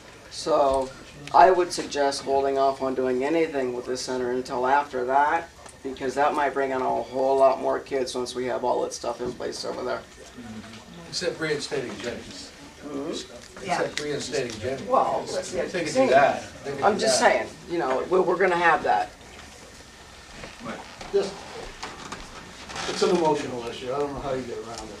But the facts are that it's organized as an enterprise. Enterprise means make money. It's under the California Resource Code. That's how it can even exist. And if it doesn't make money, it doesn't sustain itself year after year after year, I would say that you're probably going to have a very difficult time defending the fact that it's truly an enterprise. Or maybe it's more likely a gift of public funds. So I commend the board for tackling this because it's an issue that's got to be resolved and got to be cleaned up. Bob. Now, I'd like to mention that we did a pretty extensive survey of park districts throughout the state back around 2005 or so. And what we discovered was that daycare centers are very commonly supported by park districts, and the smaller the district, more likely they were to have one in the outlying areas. So it is a subsidized activity in a lot of districts, a lot of the small ones. The second thing, just as passing matter, the single biggest reason that this center has always been in trouble financially is failure to collect the fees. People are too soft-hearted to tell people you've got to pay up or your child can't stay here. I mean, the one thing that happened when Lindy took over the place was she was watching people coming and going, and she's like, well, this many people came and this many people are on the list to come. And so she started looking into it, and people were paying 2 days a week, but maybe they'd bring their kid 3 days 1 week or 4 days 1 week, and there was no mechanism for billing. So she started something that the payer signed in and signed out, and that page went to Megan, and Megan billed them. So when that happened, that was a issue for some parents, and those people aren't with us anymore. So anybody we lose, it's a big deal. We've got to figure out a way. And in fact, I was talking with someone, and they said, well, are we collecting all the kids from the feeder schools that we can get? So that's going to be one of the things we're going to work on next is how many kids are there? How many kids went to Santiago Elementary? Chapman Hills. Chapman Hills. And there's Portola. We got to figure. And Portola? Yeah. So we got to figure out how can we use our van to capture everybody back, because we need to get our numbers up. Tom? Yeah, I have a comment. And Dennis, I do appreciate your comments. I appreciate the positive aspect of what you're trying to do. And what we try to do, and what this board is faced with, is we have a lot of input from the community on some different ideas. When I say diverse ideas, I just skimmed the top. There's a lot of different, maybe good ideas that we can use to implement to sustain the school. Or A little pig-headed, like my dad. And it is, my mouth, you can bless mama. Okay, so, I am a principled person, but I am deeply interested in helping. So I would like the board to consider something. I happen to know Jenny's one class away from being eligible to be director. I think firing her was a mistake. I beg you to reconsider so I can get my ass over there and work. Because I am a principled person, and I'm a very pissed off principled person. So I was slave labor with the horse camp, with the farmer's market. I was doing all kinds of stuff and happy to do it until that bonehead moved. So please fix it, because I want to be there. I want to help. I want to be a positive force. I want to make good moves. I want to keep the Children's Center open. And right now, I've got a big Hoover Dam in front of me. So fix it and let me help. There's a lot of people in the canyon who've been talking the same way. I was thinking about putting my kids in there, but now that Jenny's gone, I'm not gonna do it, It was a big mistake. It needs to be fixed. Okay. Yes. Are we now on Jenny? No. Why, everybody else is just saying. Well, I'm gonna get up and say it. I think I'm gonna go home pretty quick too. Okay. I mean, we've been going back and forth, so I'm gonna say it. Nobody gets to say that I stifle communication, right? Can you get a hold of this meeting? What, am I supposed to sit down there? No. Okay, just make sure we can hear you, Mama. I'm speaking about the dismissal of Jenny Scott from her teaching position at the Silverado Children's Center. I have in my hand the Code of Ethics for the teaching profession. It has, it's Title V, Education, Sections 5480 and 5485. It lists all the things that are expected of a teacher in the principles of 1, 2, 3. Commitment to student, commitment to the public, commitment to the profession. The manner in which Jenny was relieved of her duties was most unprofessional and unethical. I feel the community is owed an explanation from the members of the board and the director of the center. The teachers who have worked so hard for you, going above and beyond the normal class expectations, especially during your transition periods, should certainly not be treated in such a disrespectful and ill-mannered way, which I have observed in one of the past meetings of the Parks and Rec. Very ill-mannered. I feel the members of the board should also be expected to operate under a code of ethics. It is your responsibility in overseeing the Children's Center to behave in the same manner that you expect your teachers. In so doing, you also set... Are you listening? Thank you. Now they are. Yeah. In so doing, you also set the right example for the students and the parents involved. They see these things happening. They know they're not right. Jenny, with her 13 years of service and dedication, has not been treated right. Someone needs to speak up and conduct themselves in a professional way in handling this situation. I've taught in Kansas, Germany, Colorado, and California, and I've never seen a teacher treated in such a shabby way. Shame, shame.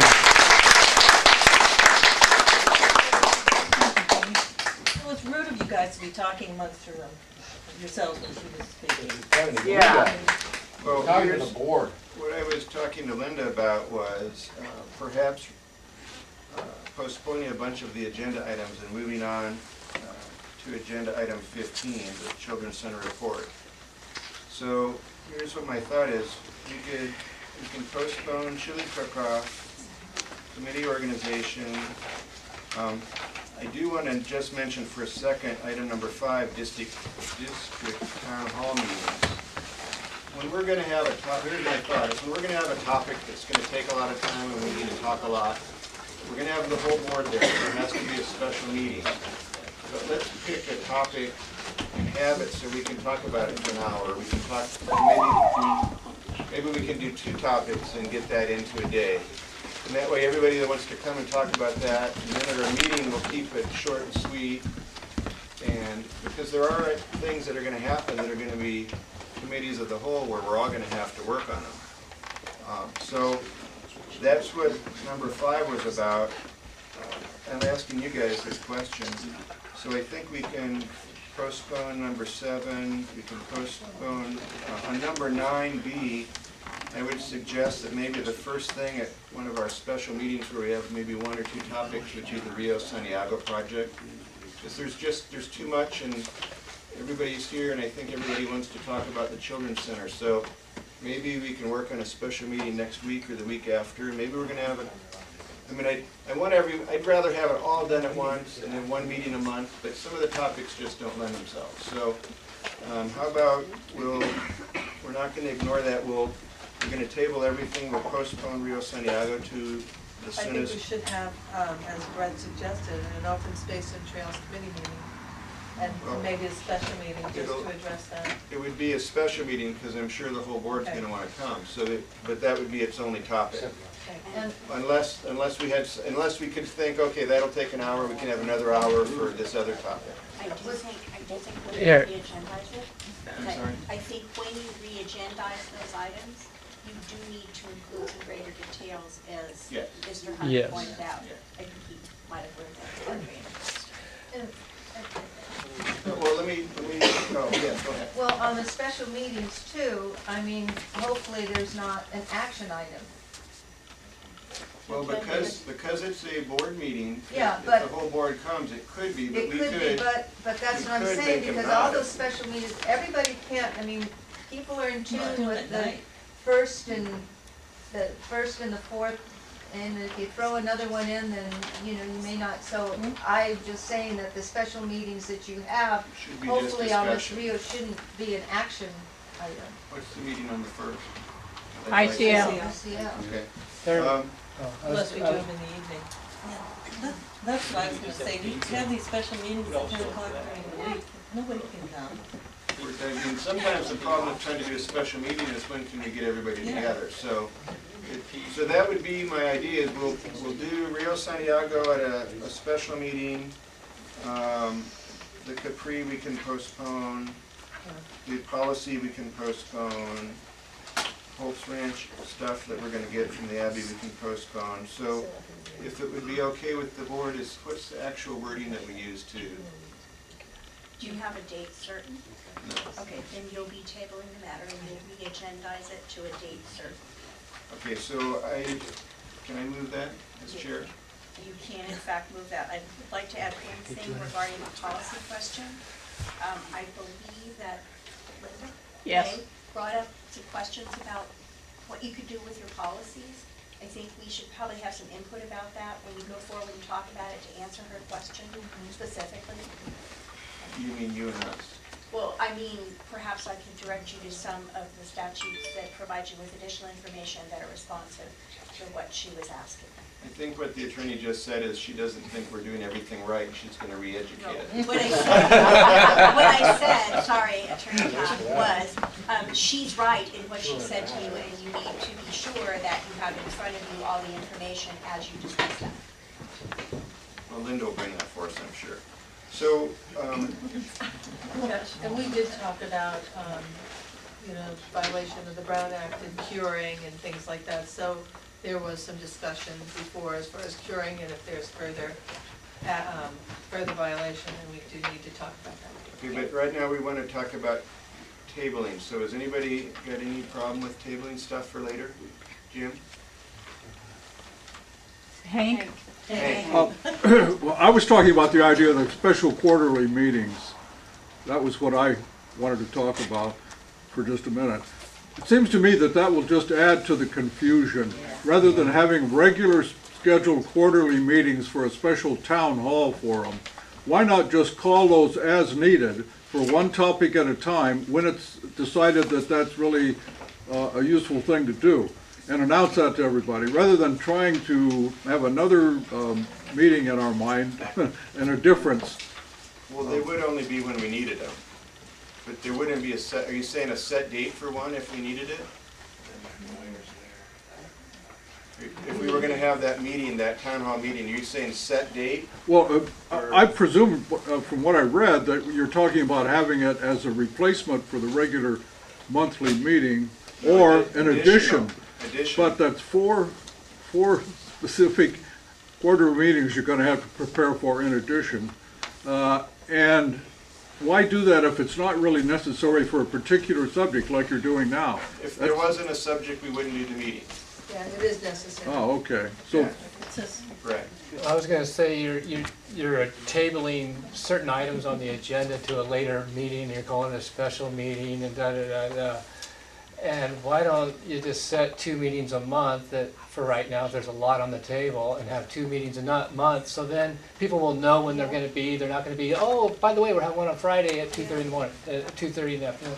So why don't you take the time to have 2 meetings a month right now, the agenda's large, that way you can table what you're gonna table now to another meeting, you don't have to call a special meeting, and have to, go through the formality of that.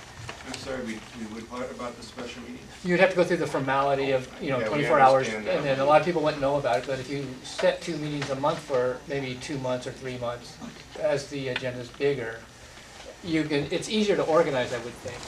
I think a lot of it has to do with if these directors are available. Obviously, we'd like to have a ball. Well, yeah, you would organize that and make it, Yeah, and but I mean- organize that. Well, I don't have my calendar today to set a specific next date. Right.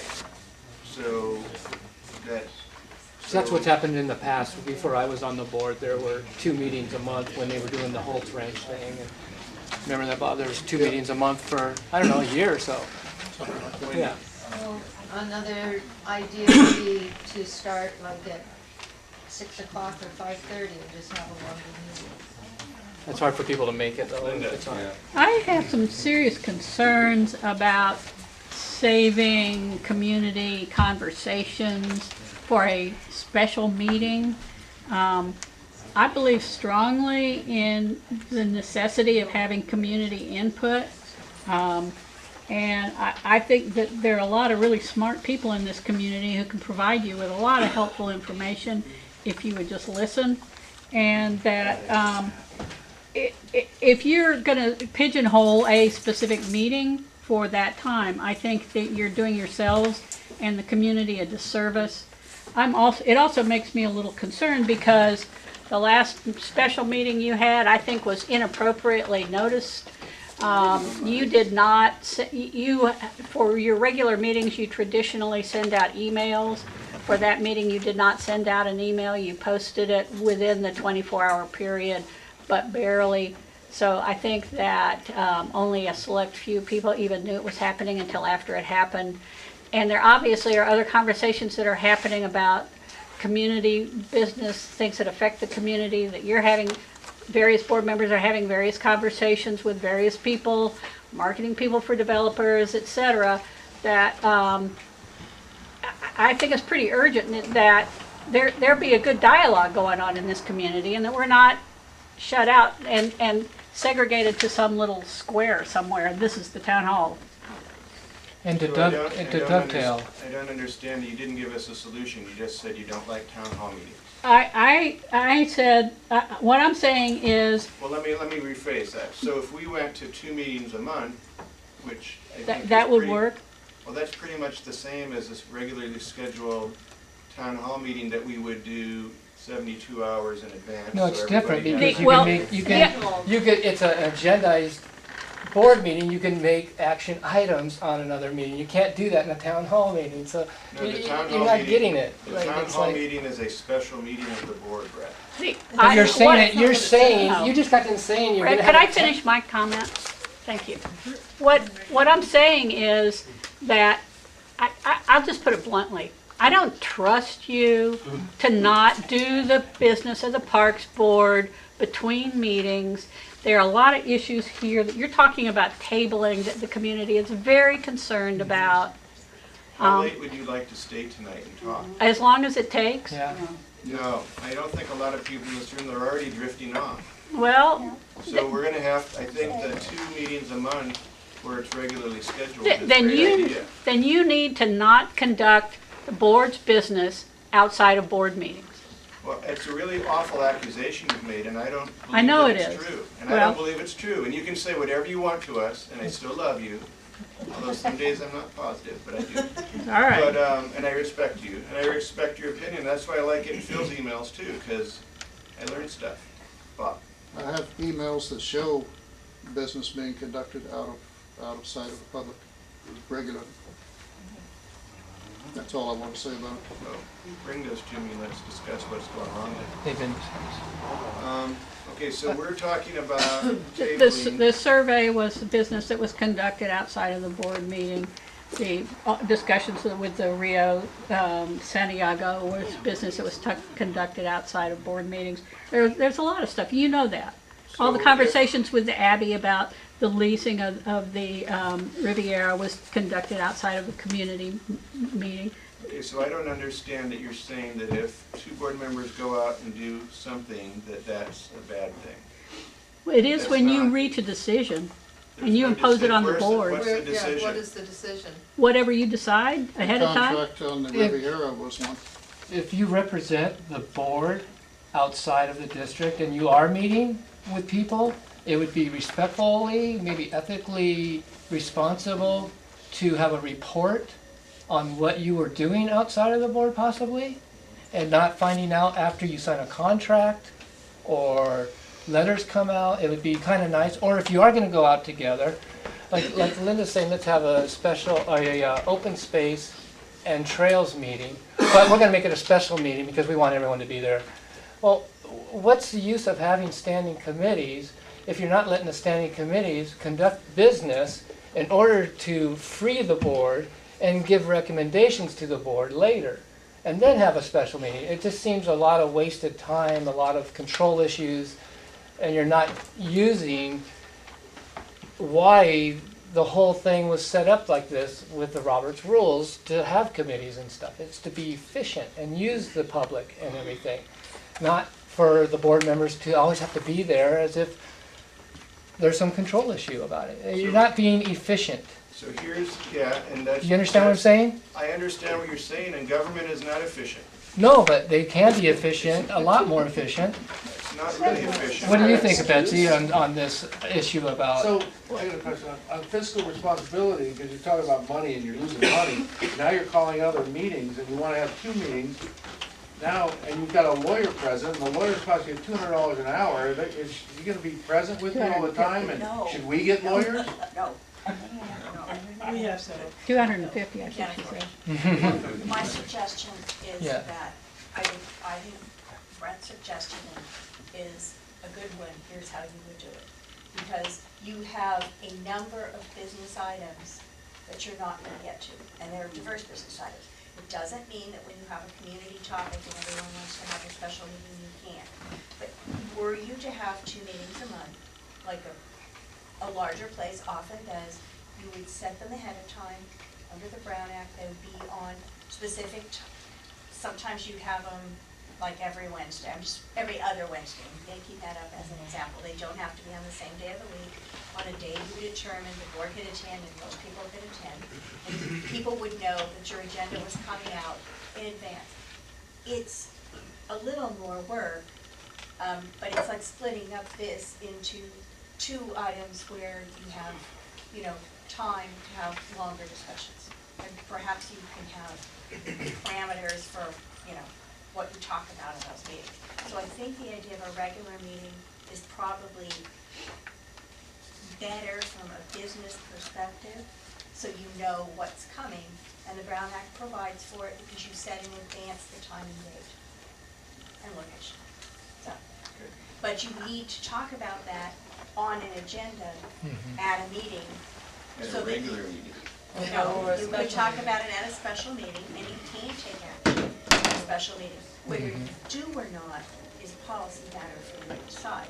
But you need to talk about, okay, when do you want to do this, and here's what we're going to do, and here's when it's going to start. But you need to put that on the agenda because it's not on the agenda for tonight. So we can, And make a decision. so our next meeting is gonna be a special meeting because we can't have a regular meeting put on this, Could because it's not here on the Let me agenda. make a suggestion. Why don't you, rather than have a special meeting, if you can determine a time, place, and date, adjourn this meeting, so it's an adjourned regular meeting. You'll have to repost your agenda if it's further than 5 days away, which I'm assuming it will be.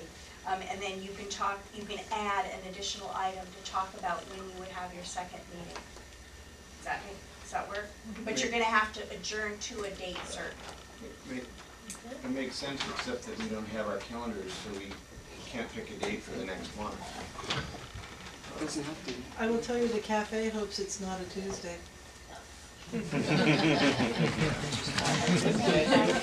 Okay, so, And then, I'm just catching on to what Brett was saying also about, okay, like the Rio Santiago situation, where that really should be the open space and trails or whatever, that should be the committee that's going and talking about that as a committee. They're the ones that should be meeting or whatever, and then instead of just the board members.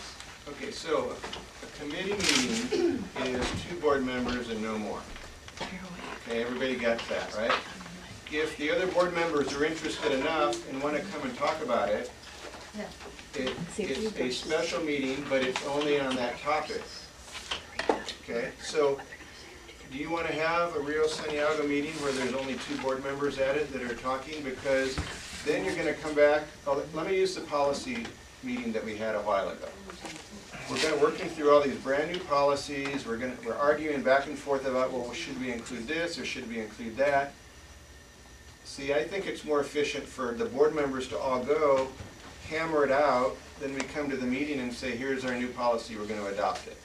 And it's a noticed meeting, and I think that we need to notice all our meetings 72 hours in advance on email and through Joanne's list, if she'll do it, so that everybody has more notice. And that was one of the policies I'd like to see amended or added is, the legal requirement is 24 hours in a special meeting, but we're going to go beyond that, and we're going to do, unless it's a real emergency, we're going to do farther, and we're going to send it out on Email. But email before. the point I was getting to, or trying to, is, okay, on open space and trails, it's Shepson and Bates. Okay, so when you're making arrangements to talk to whoever you're talking to about that, that should be when you get your committee together, and they're part of the group that goes and talks to those folks. Well, No, what I'm suggesting, you have standing committees, and these standing committees should have monthly meetings that aren't gonna make any decisions, or they're just going over what that committee is expected to do. So let's say the Open Space Committee, we're talking about Rio this, and we're talking about this trail, we wanna be involved in the signage and stuff on the Santiago. So we have an agenda like you would this meeting, but you talk about these things. And you work it out as a committee, you set like management plans you can work on and do all these things, so that then when Shepston or Bates comes to the whole meeting, they can make a recommendation on how we should vote. And you've already set it all up to where the community is working that. Now in Wendy's situation, where she thinks that everyone, that committee should go to a meeting to a developer, now in that committee you would say, okay, we're going to have this meeting with the developer, and then the two directors or one director would go and get the information and bring it back in a report. And then report it back either to the whole board at the next meeting, or we would, that's how a committee functions. If Ron were here, he went to the meeting, he does have a report, he would have been here to, and I think it's in, part of it is in that letter. Because he did get some of that information. And that's how it should work, but we're talking about right now, we're talking about getting the Crofts property, which is 600 something acres. There's not been one one open space committee, and how it's gonna be managed, what policies we're gonna have. Excuse me, I'm gonna cut you off. But wait, I'm not finished, but it should be worked out in committees. We're trying to get to a point where we can get to item number 15. And we're gonna, and my proposal out to the board is, if we can postpone all these to a future date to be set. What was the right word? So the proposal on the floor? If you're going to adjourn it, you adjourn a regular meeting, you've got to have a date certain. We gotta have a date certain. So how do we word it? Can't adjourn.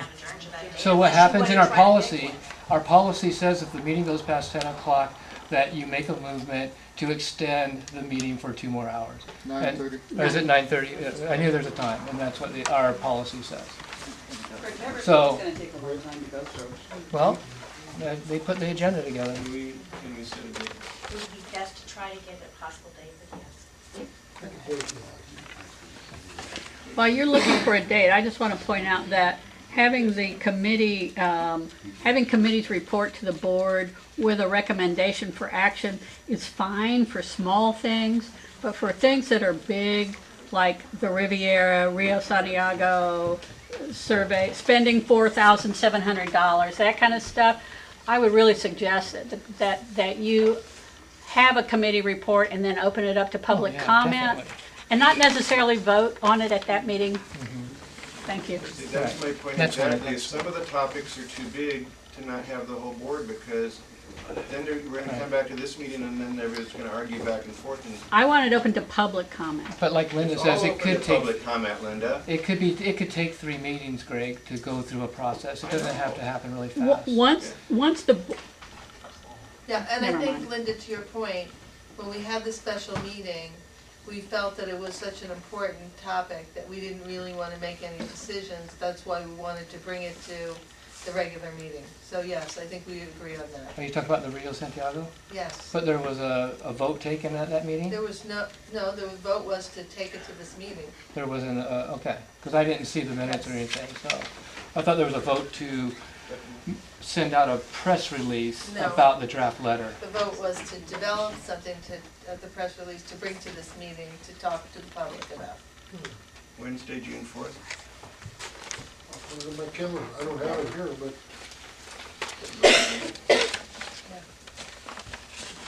Okay, so Wednesday, June 4th, we're gonna, 7 p.m. We're gonna postpone items number 3, 4, 5, 6, 7, 8, 9, 10, 11, 12, 13, 14. You doing that right, Betsy? We're not adjourning right now, though. No, but you're going to need to post it, so. Right, so do we do that? We just skip to 15 and then we'll adjourn all those other items to the meeting? The end of the meeting, Yeah. concluded business, you will adjourn this meeting, which is a regular meeting. Man, I wanted to hear about the Wednesday, chili June cook-off. 4th. Me too. Okay, so if the board concurs, we're going to move to item 15. You want a motion? No, we do that at the end of the meeting. You want to just, you could knock some of these off of it really quick. And not even have to reschedule them. You could knock them off in a minute apiece, about 5 of them. Okay, so we're on Silverado Children's Center, item number 15.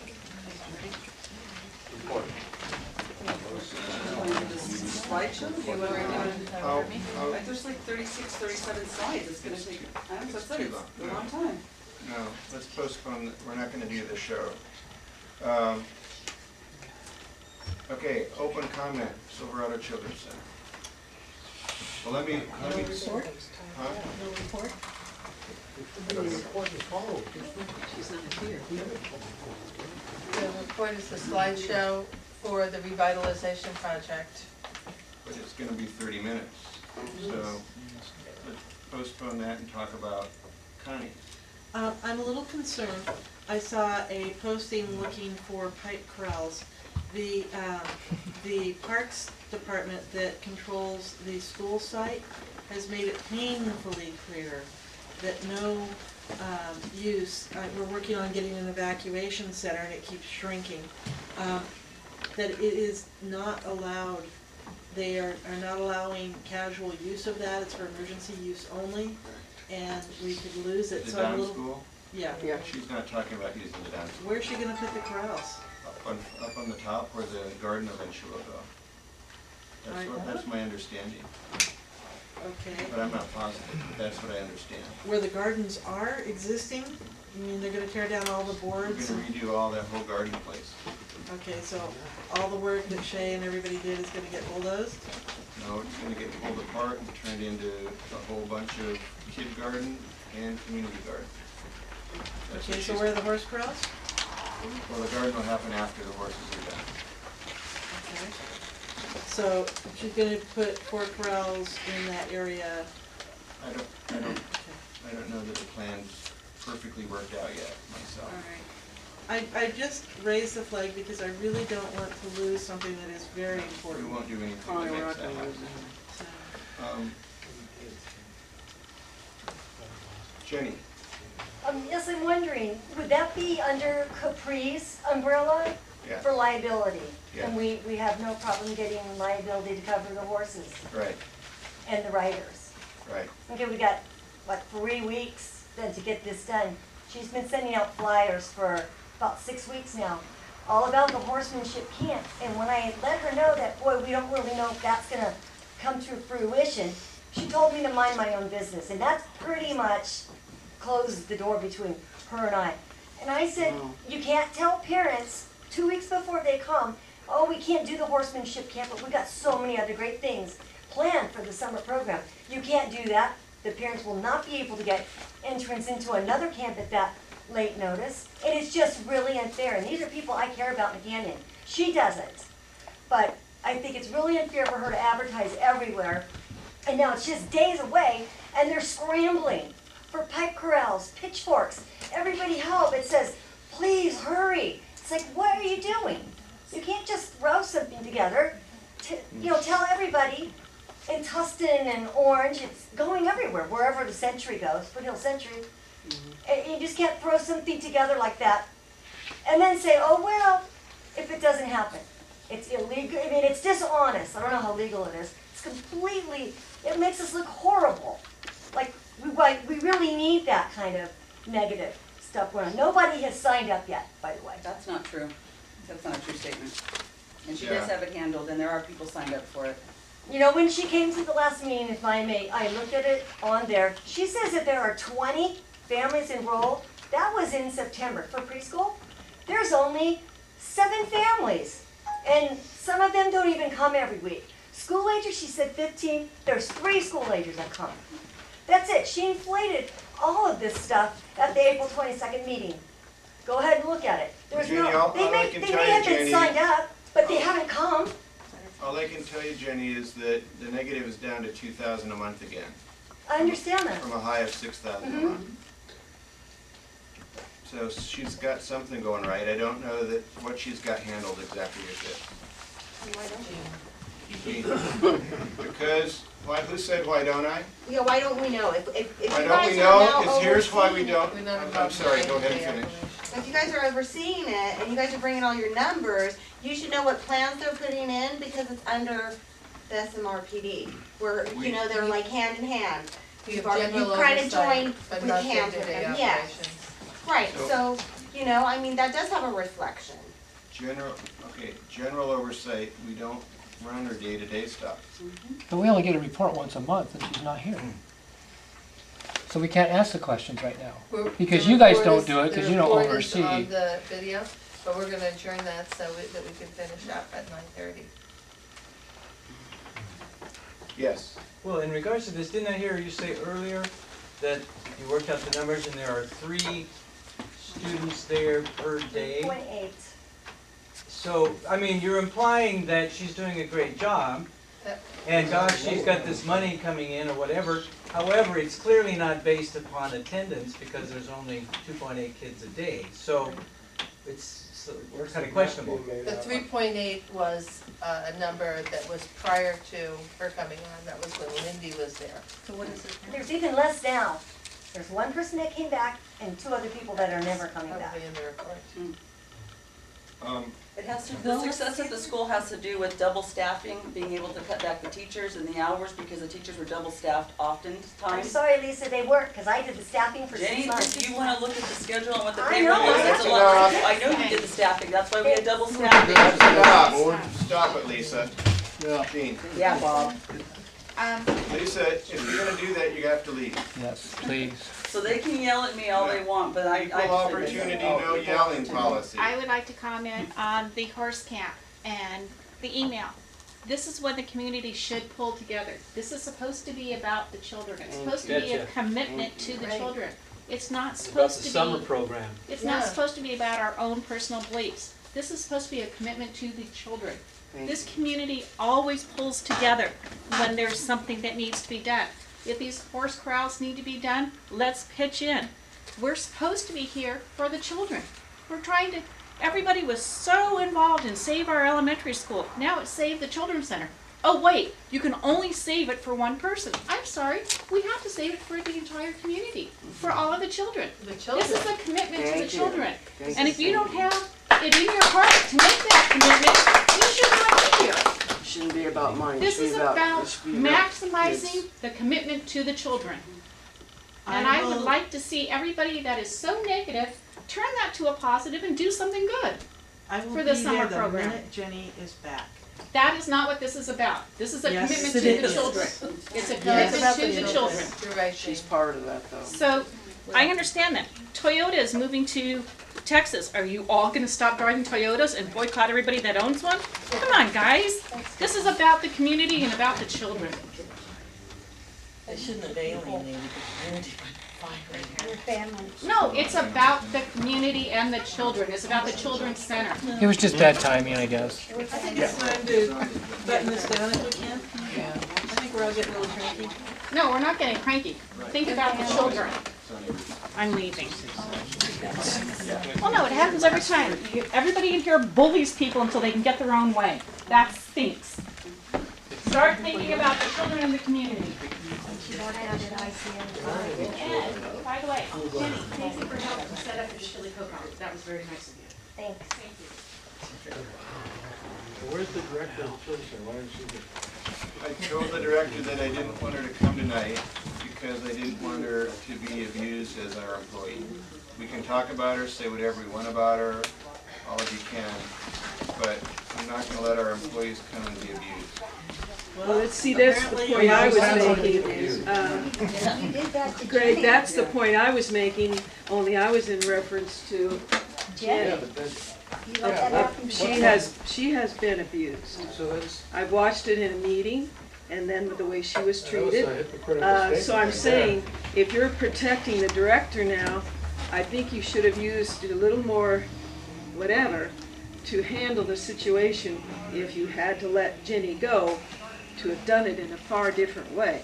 You're being very protective of the director now, but here she's been here 13 years for the children. She talks about we're doing it for the children. Who in the heck do you, when the person's a teacher and they give their 8 to 10 hours a day to a child, that's the most devoted person you have. That's right. So you need to think about that. That's the point I was trying to make about this code of ethics. I hope that you, maybe, a couple of you sit down and talk with Jenny and work this out a little bit nicer than the way it was handled. Something, because that's not right. And she had given all her time and 13 years of work, and she was not handled right. So be fair throughout the whole thing. No going away party, nothing. I mean, there's always been parties for teachers that went, moved on and things like that. It was done through HR from the county. Whose idea was that? Why are we paying for HR? We're not paying for HR. Who's paying? I'm curious. 2 visits so far. And Who Lindsay- paid for Sorry? that? Who's Sorry? paying for it? 2 visits from HR in the past few months. That's Who's never in pay for happened. that? She volunteered. Who Oh, is it? she took no payment? Where'd she come from? I don't know. Let me guess. Whose friend was that? It's Greg's Yeah, friend. whose friend? It's Greg's friend. And on top of that, the HR person was brought in after Lindsay gave all the reports. Lindy gave all the reports saying how great the staff was, and without the staff, if everyone just knew who the staff was, that the staff is great here, and then the day that Lindy is leaving, HR's there. And whose idea was that? I don't think it was Lindy's idea, to tell you the truth, Ray. And I find it very peculiar, very backstabbing, very two-faced, that if someone is behind that they don't stand up to what they're behind because they're worried about public ridicule. I don't think it was Lindy. Put it that way. I actually have spoken with Lindy. She was under pressure. She wrote me, I'll tell you some other way. She indicated that she was following orders. And it was a directive given from the board. She was sorry. She said we worked really well together. I did not want it to end like this, but this is what went down, and I had no choice. And I actually asked her, well, it was the 14th, March 14th, are they holding a paycheck from you? She didn't. At that point, our conversations ended, but you were behind that. And you were behind what happened to me with Lori too. You told somebody else in Tustin, you told her, ooh, everyone thinks I'm a pariah because I had to fire Jenny Scott a few days ago. You told somebody about that. Okay, so to be clear with everybody, we can't say a lot. You could share letters, and you can tell us or share letters of things. You could tell everybody in the room what happened, but we aren't going to bring it up because it's against the law for us to tell. Well, it's not against the law. Yeah. Your lawyer's present. You can talk about personnel. Your lawyer's not to the Why did public. you have that in your Never? letter? Why was that in your letter then? Which part? Yeah, About Jenny. you wrote it in a letter to the public. That's public knowledge. No, it's not. Workers' comp is not public knowledge. It's public knowledge in the community. No, it wasn't to me. I didn't hear about it until I saw it. Yeah, I didn't know You about were it until I saw informing the letter. everybody of that. You're making it public knowledge, but it was very inappropriate. Oops. Just say we're not going to talk about public people or personnel, but then you go and say there's a workman's comp and da-da-da-da-da, but we're not going to talk about this. What was that? Yeah, it's kind of self-serving. Have you seen that letter? It's on Have you seen that? It's on the desk, and it's kind of the captain is sober tonight kind of comment. Your lawyer sitting in Ron's seat. I don't know what I can say out loud.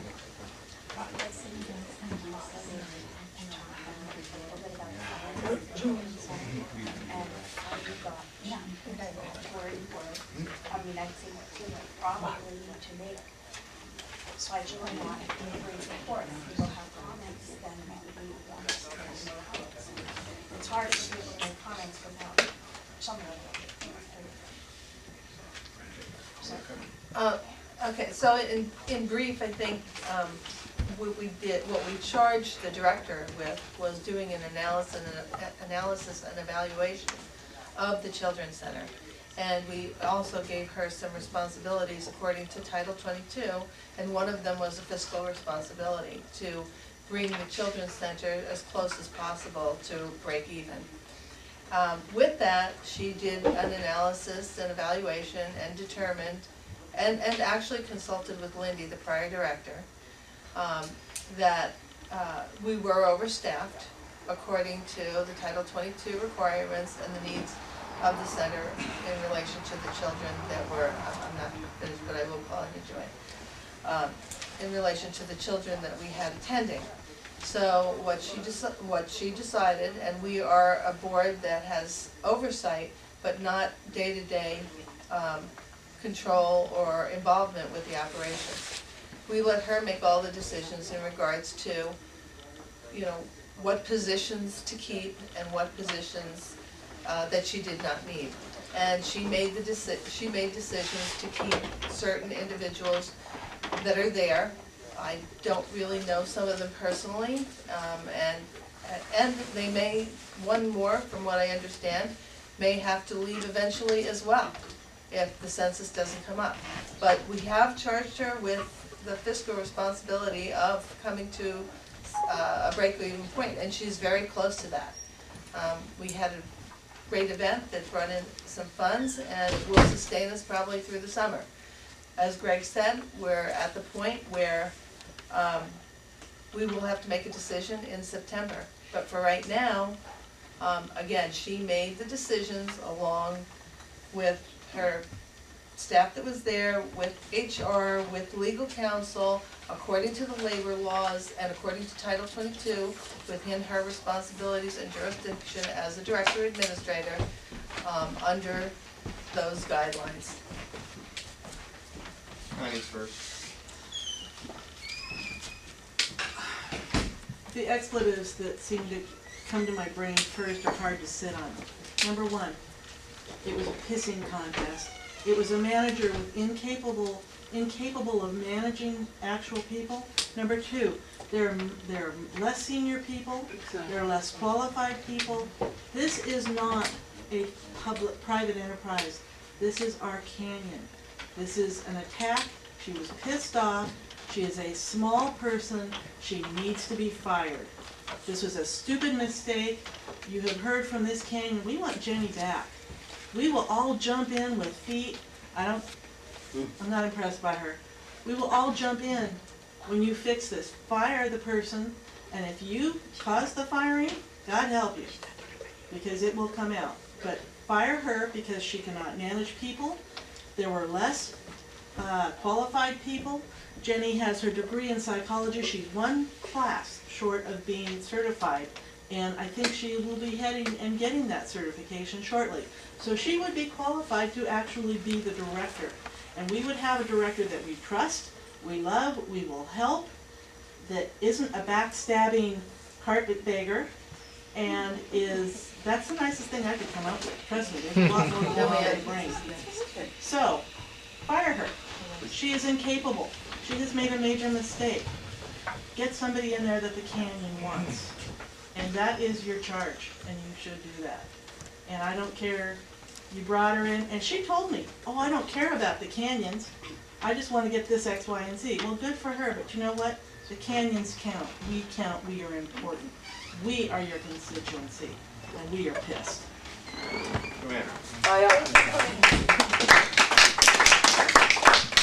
What I was going to say was I understand about the fiscal responsibility, but I don't understand what happened to seniority. What happened to that? I think Because there's been people there that have been there, what, less than a couple of years? Less than that even? Less than 1 year. 6 months maybe? So you why know, wouldn't that person be gone instead of someone that's been there for 13 years? So maybe we can ask Jenny, how many times have you been written up? How many times have you been talked to about insufficient? That is not a topic that's available. Oh, it's inappropriate. How does she know? How does she know this, Greg? Really? Well, maybe when she was brought in and saw the personnel files, my personnel files. You know what? Thank you. What's going on with that? And now she's back in there working? Yeah, Lisa, I've never been written up. How do you look down on that? You're lucky I don't sue you. I've never been written up. Could I just ask, That's not. it's current and, There's no suggestion that there's and you, any Craig? any wrongdoing of any kind or any lack of performance on a contract. Right, so. Really, that's what they're gonna say? Jenny it was a reduction in force, Yeah. and that's based on an analysis and evaluation of the needs of the center by the administrative director. Michelle. I just want to say, you know, when you're talking about a community facility, you got to keep the community in mind. And the minute you bring someone from outside of the community and they immediately fire a beloved teacher, it's not going to look good. I have to tell you, I have a son with Asperger's. He doesn't really get along with people that well. He went to the Children's Center for many years. And he asked me, he's very logical, he asked me, well, why in the heck would they fire her? She is the best teacher there.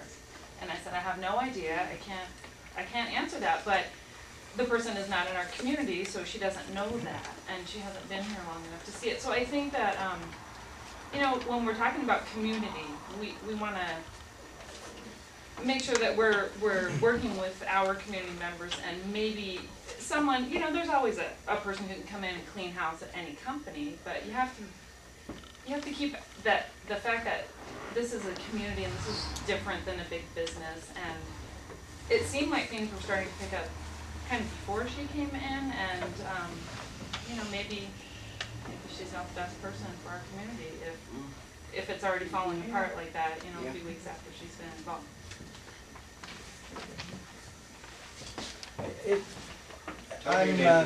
I'm confused a little bit. I'm surprised. Jeff Wilson. Jeff Wilson. In that, I understand the need to try to balance the budget at the Children's Center and try to get it more self-sustaining. And but it's odd to me, and so I'm trying to figure out whose side is who on, which is sort of too bad of a way to have to look at this. But I find it strange that there's sort of a faction of people here who are very supportive of this director and who are very critical of Jenny. And then there's another group who are very supportive of Jenny and critical of the director. And so my question is, how did this happen? That we have an attempt at a solution and a director is hired who falls right into the polarization. And I don't know. I'm trying to figure that one out. But why has it turned out that this director has fallen smack into that and is on one side and has alienated a lot of the community? Is that coincidence, or was that on purpose? Well, I asked this. I don't know the other people there, but I suppose that it might be coincidence, because if we let one of the other people go, we might be in the same position. No. Excuse me, Linda, you do know Kelly. You and Kelly have spent a long time together, and you know Jan and Wayne. What do you mean you don't really know the other people? I do not know them. You've spent time, you've never met them? No, I've met them just like I've met you, Jenny, and I feel like I know, actually I know you probably better than either one of them.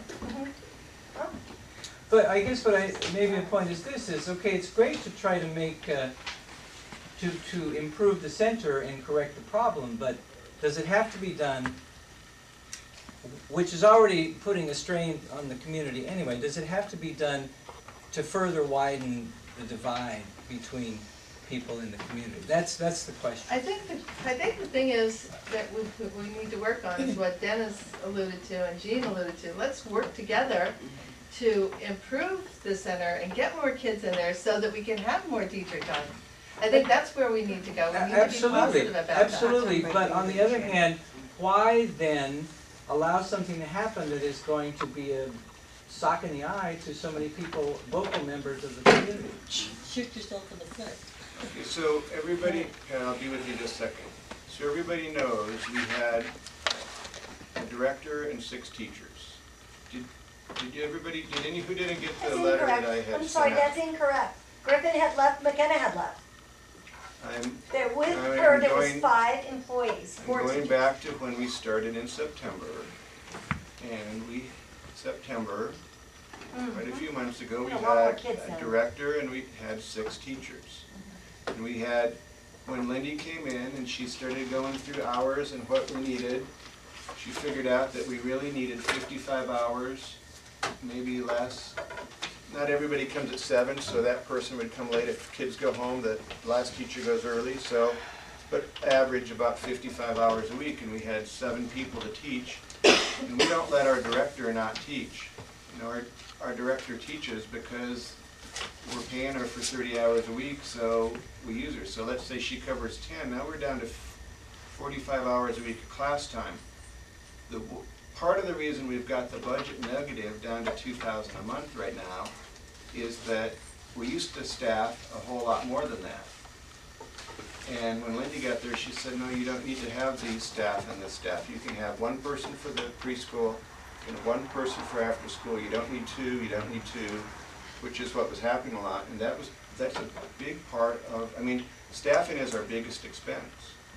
So the staff, now, since then, McKenna's gone,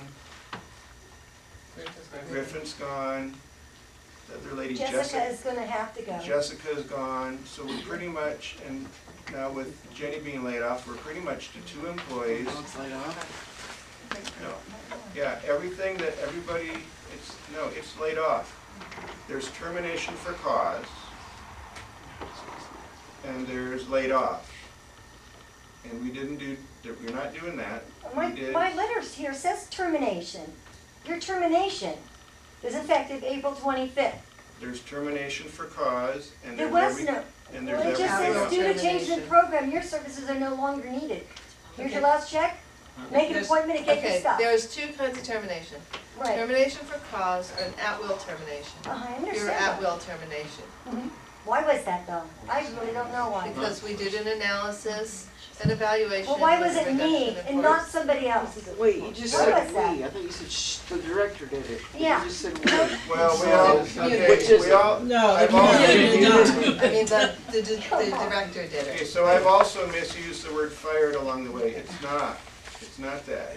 It was essentially laid off, reduction in force. And you should have done it by We haven't heard from seniority. you, go ahead. Okay, so you're saying that there's not enough kids there to sustain having Jenny there. Does that mean if there's more kids there, Jenny can come back? All those people could come back. So Jenny would be rehired if there was a greater amount of kids at the school? Well, there's no promises on who's gonna be rehired, but if we get more kids, we're gonna need more teachers But that back. could happen. Yeah. Why, what's the question with seniority? We don't use Doesn't seniority. matter here. We don't use seniority We don't use in seniority, California. You said that you're down from X amount of dollars down to $2,000 right now. Is that counting the chili cook-off monies? That's just enrollment monies brought it down? Yes. Well, no, No, that's staff. enrollment, it's Staff cost. reduction in force and We have cost. butchered the cost, okay, we've butchered the cost there, but along with doing that, we've added a cleaning company. So, I mean, we're spending some more money than we used to spend, but we've cut our labor costs completely dramatically, and I know how painful it is. And it wasn't, I don't think it was only that. There were not only labor costs, there were other costs that were cut too. I mean, I think Lindy started it, we asked her to do it, and then it's getting finished along the way. And we're now down to negative $2,000, which is really a great position to be in to save that children's center. I mean, not Lindy, Lori keeps asking me, she goes, can I do this, can I do that? And I go, no, you can't spend that much money. We have to spend the cleaning money because the cleaning did not work before. You know, we got that report back in September, October that said the place was filthy. So we're spending the money on the cleaning company because that was not fair. It didn't work to have the teachers try to do that. I guess it's just really a shame, I guess, that what everyone's really concerned and really upset about is, you know, Jenny worked there for 13 years. There wasn't a thank you party. There was just this termination letter coming in the mail, special delivery from HR County.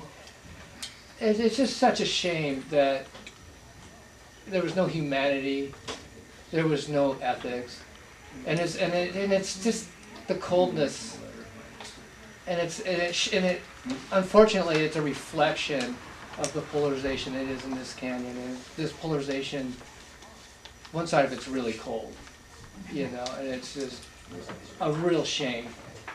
And it shouldn't happen in a small community like this. Doesn't mean they can't I mean, fix it. I know every teacher that's ever been let go for any reason, financial reasons, even if they had supposed write-ups that I don't know how this woman knows, but anyways, I'm not gonna go off that because I just get really pissed off. She shouldn't. But why did it have to happen like that?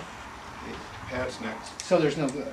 Well, as you know, in my email that I sent you, right after I heard about Jenny, you had to have known what it was gonna look like after all the controversy that happened when there was the thing about when Tom went up there to the Children's Center to, for the Officer Appreciation Day, trying to get the kids to go down when she stood up to him, and then the whole thing when he was bullying her over that, she stood up to him at that time, and then there was another circumstance I won't go into now where she also stood up to him.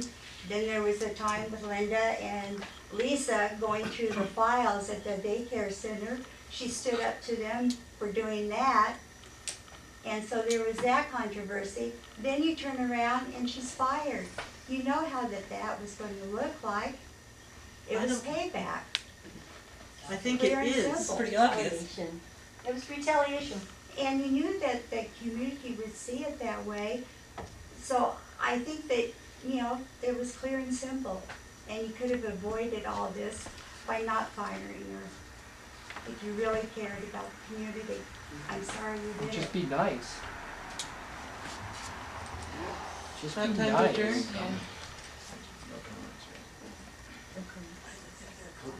No comment. Yes, Jeff? Just slightly another angle, but one thing is important, I think, about the Children's Center. I have kids that have gone there. They don't want to go there anymore. 10 and 12 years old.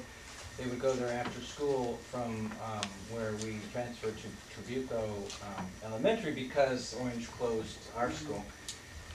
And my son said, you know, he didn't like to go there, and they've been complaining for a while. So there are details about running the center that one who isn't familiar with it maybe needs to understand. This is an example, is when there were not enough teachers, then the preschool kids would have to be in the same room or go into the same room as the school-age kids who are older.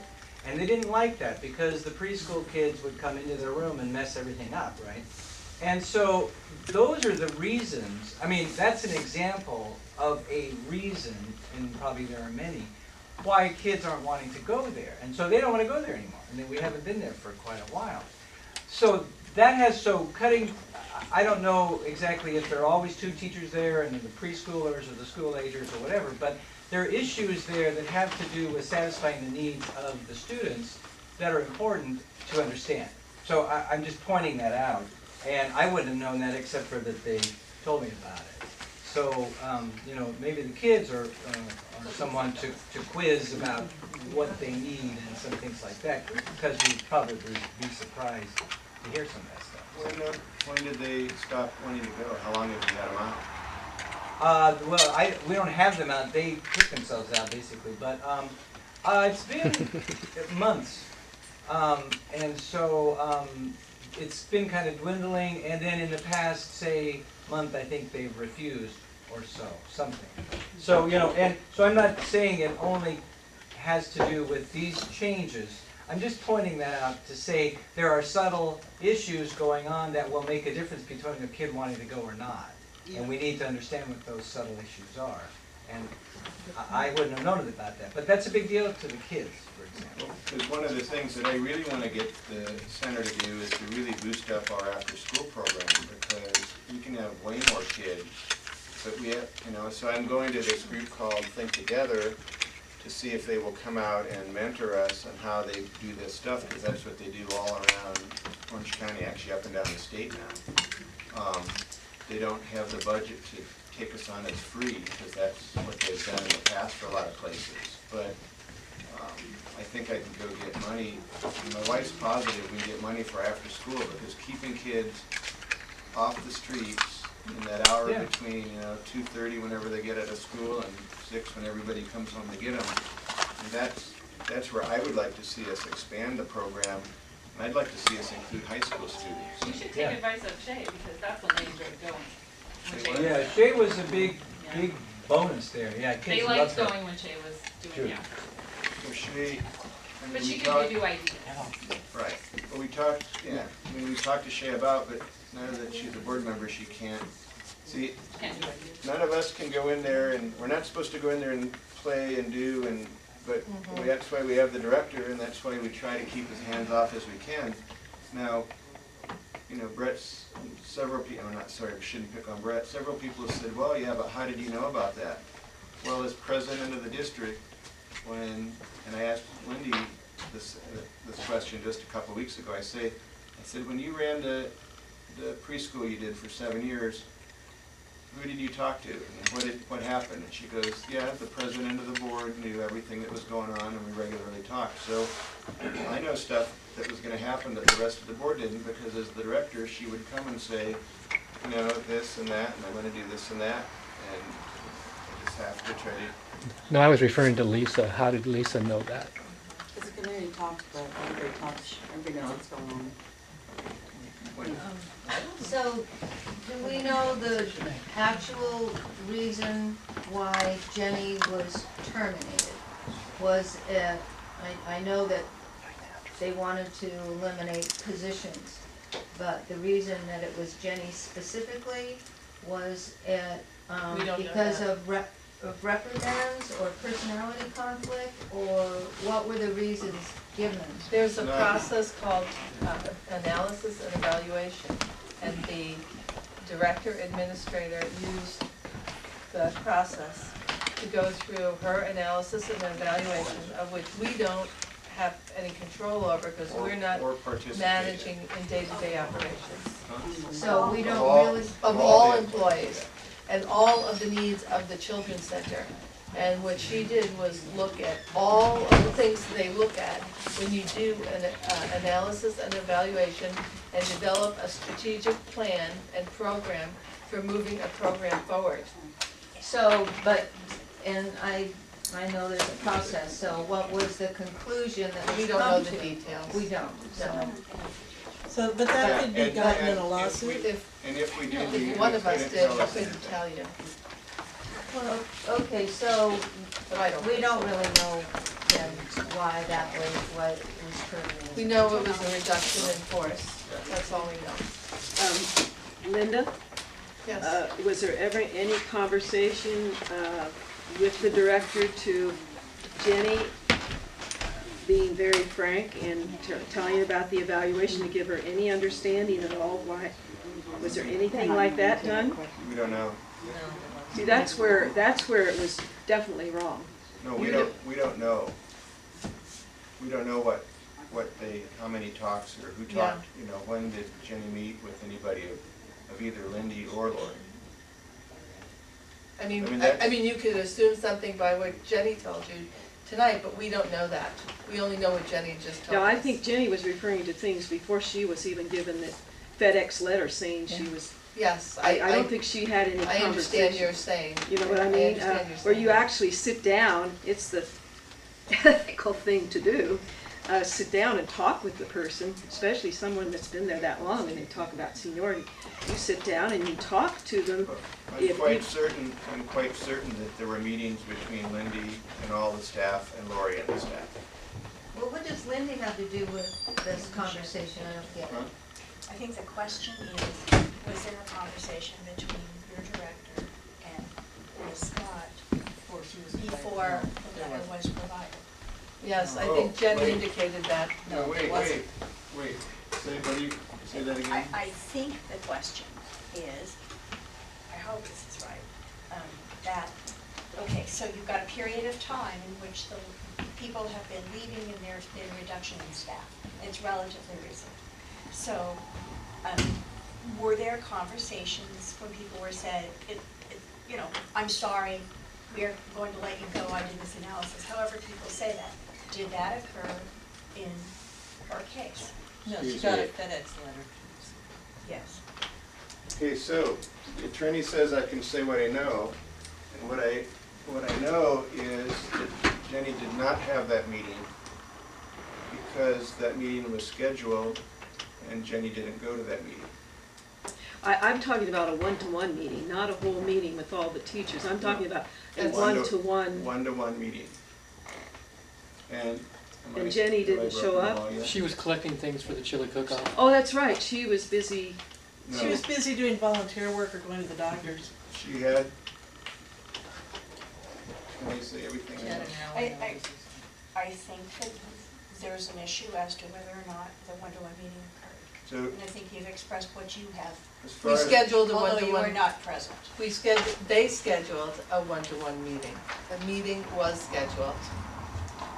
Yes, the meeting was scheduled to answer your question. And she wasn't able to be there. So Right. how about no. She was teaching that day. She was, She was out collecting stuff for the no, children. she was teaching that day. Well, you don't Well, then she schedule a would- meeting with a that's what she teacher told while us. she's Sorry? handling children. You No. schedule a at the one-to-one end- meeting with when she has the time free after her. Exactly, and that's what I understood happened. And, yes, Well, this is that what I would, understood happened. There was a meeting scheduled and Jenny didn't attend. Jenny left the facility and didn't attend the meeting. Is there any time when you schedule a meeting, is it like 5 minutes before the meeting, you say, hey, I want to have a meeting with you? Or is there like I a don't know. pleasant timing of that? That part I don't know how that worked. Wait, I'm sorry, but I think now, we had before lots and lots of comments about the director, and she wasn't here to be able to give her side. And I don't think, I appreciate what you're trying to do, but I don't know if this is such a good idea, because now Jenny isn't here to set her side of the record straight. And so now we're sort of one more removed from the reality of the situation. I appreciate you're saying what you're saying, but I don't think this is a good idea. I think something that is important is this, demands a second scheduling of a meeting. It isn't like Jenny's gone off to Europe or anything.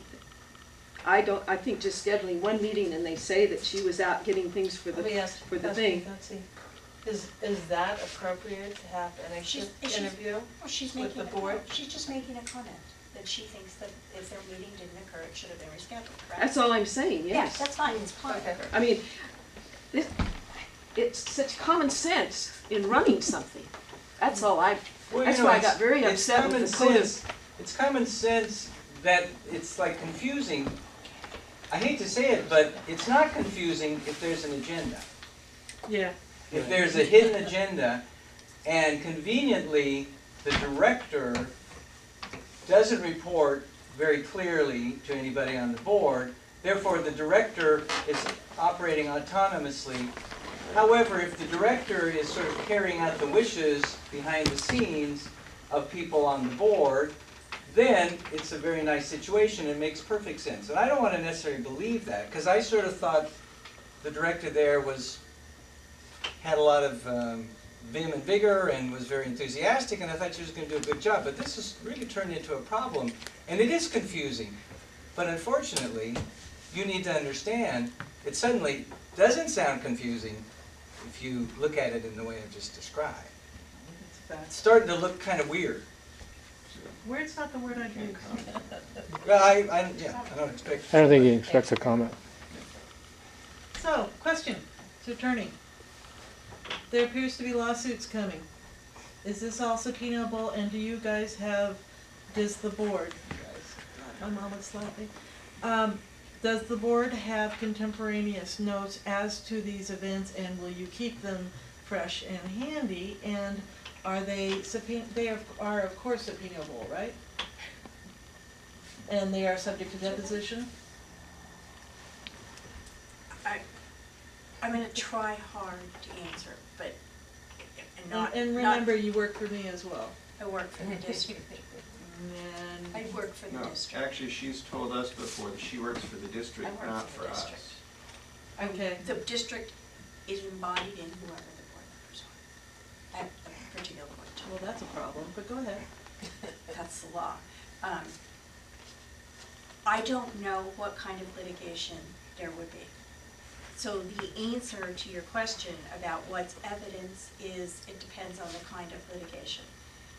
To the extent that there are documents prepared by anyone involved at the district level, or actually in litigation on either side, which are not privileged, either as attorney-client privileged or deliberative process privileged, then yes, they could be reachable by whatever discovery process is used in that litigation. different kinds of litigation, administrative versus, Superior Court, have different kinds of discovery process. When litigation is initiated in general, there are notices provided that say, okay, don't go destroy any evidence. So I think that sort of answers your question. It does. Can we make it a formal request that if any documents exist, you are currently not under Boy Scouts honor, you are not going to destroy, delete, or remove any documents? They've already received a notice from the workers' compensation attorney. Okay, good enough. See, that was easy. Okay. Can we go home now? Thank you all for coming. Well, just one more thing. I wanted to introduce you to somebody I forgot. Back in the corner, our new register reporter liaison, Tomoyo. Trial by fire. One more real quick question. I know you guys do your due diligence. And so in hiring Lori, she is qualified to be a director? She came to us from Lindsay. I know, but does she Yes, have she all has her been paperwork in is what I'm asking. Oh, yeah. Yeah. And is her paperwork available for review? I don't know what's in I don't know if that's personnel or not. I don't think you can do it. Leave us whatever we do. Thank you. Is that available for our purview? I don't think so. I don't Sounds know, like an I employee don't record. know. Could you check that out? It depends on how it's brought in. Would you check that out? Yes. Could we check that out to make Yeah. sure that everything is in order? If it's in her personnel file, it's not necessarily reachable. If there's a public document somewhere, it is. I don't know the answer because I don't know what's out there.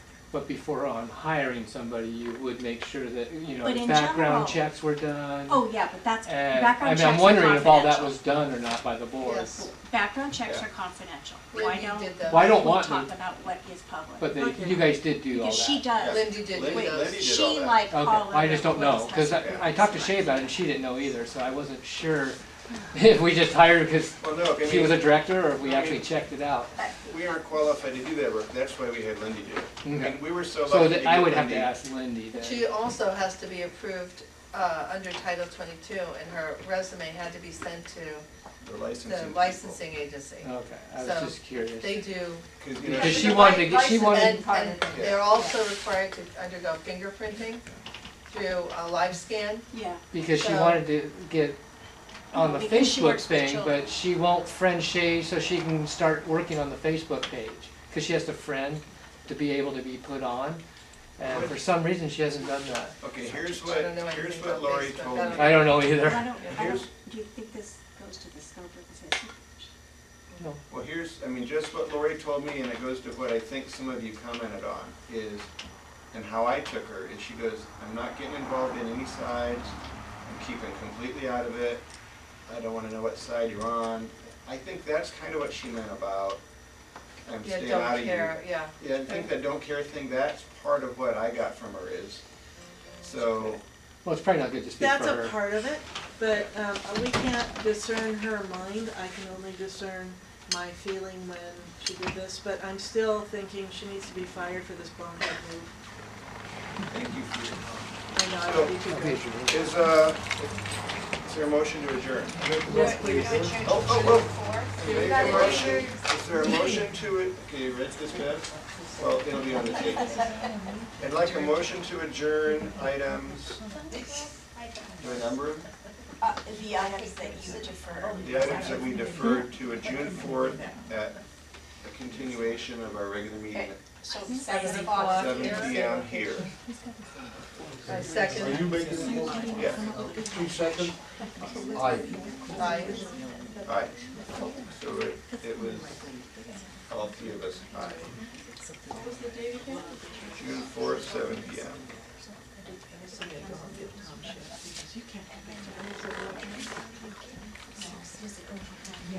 Okay, thanks. So we'll probably have not as many items on the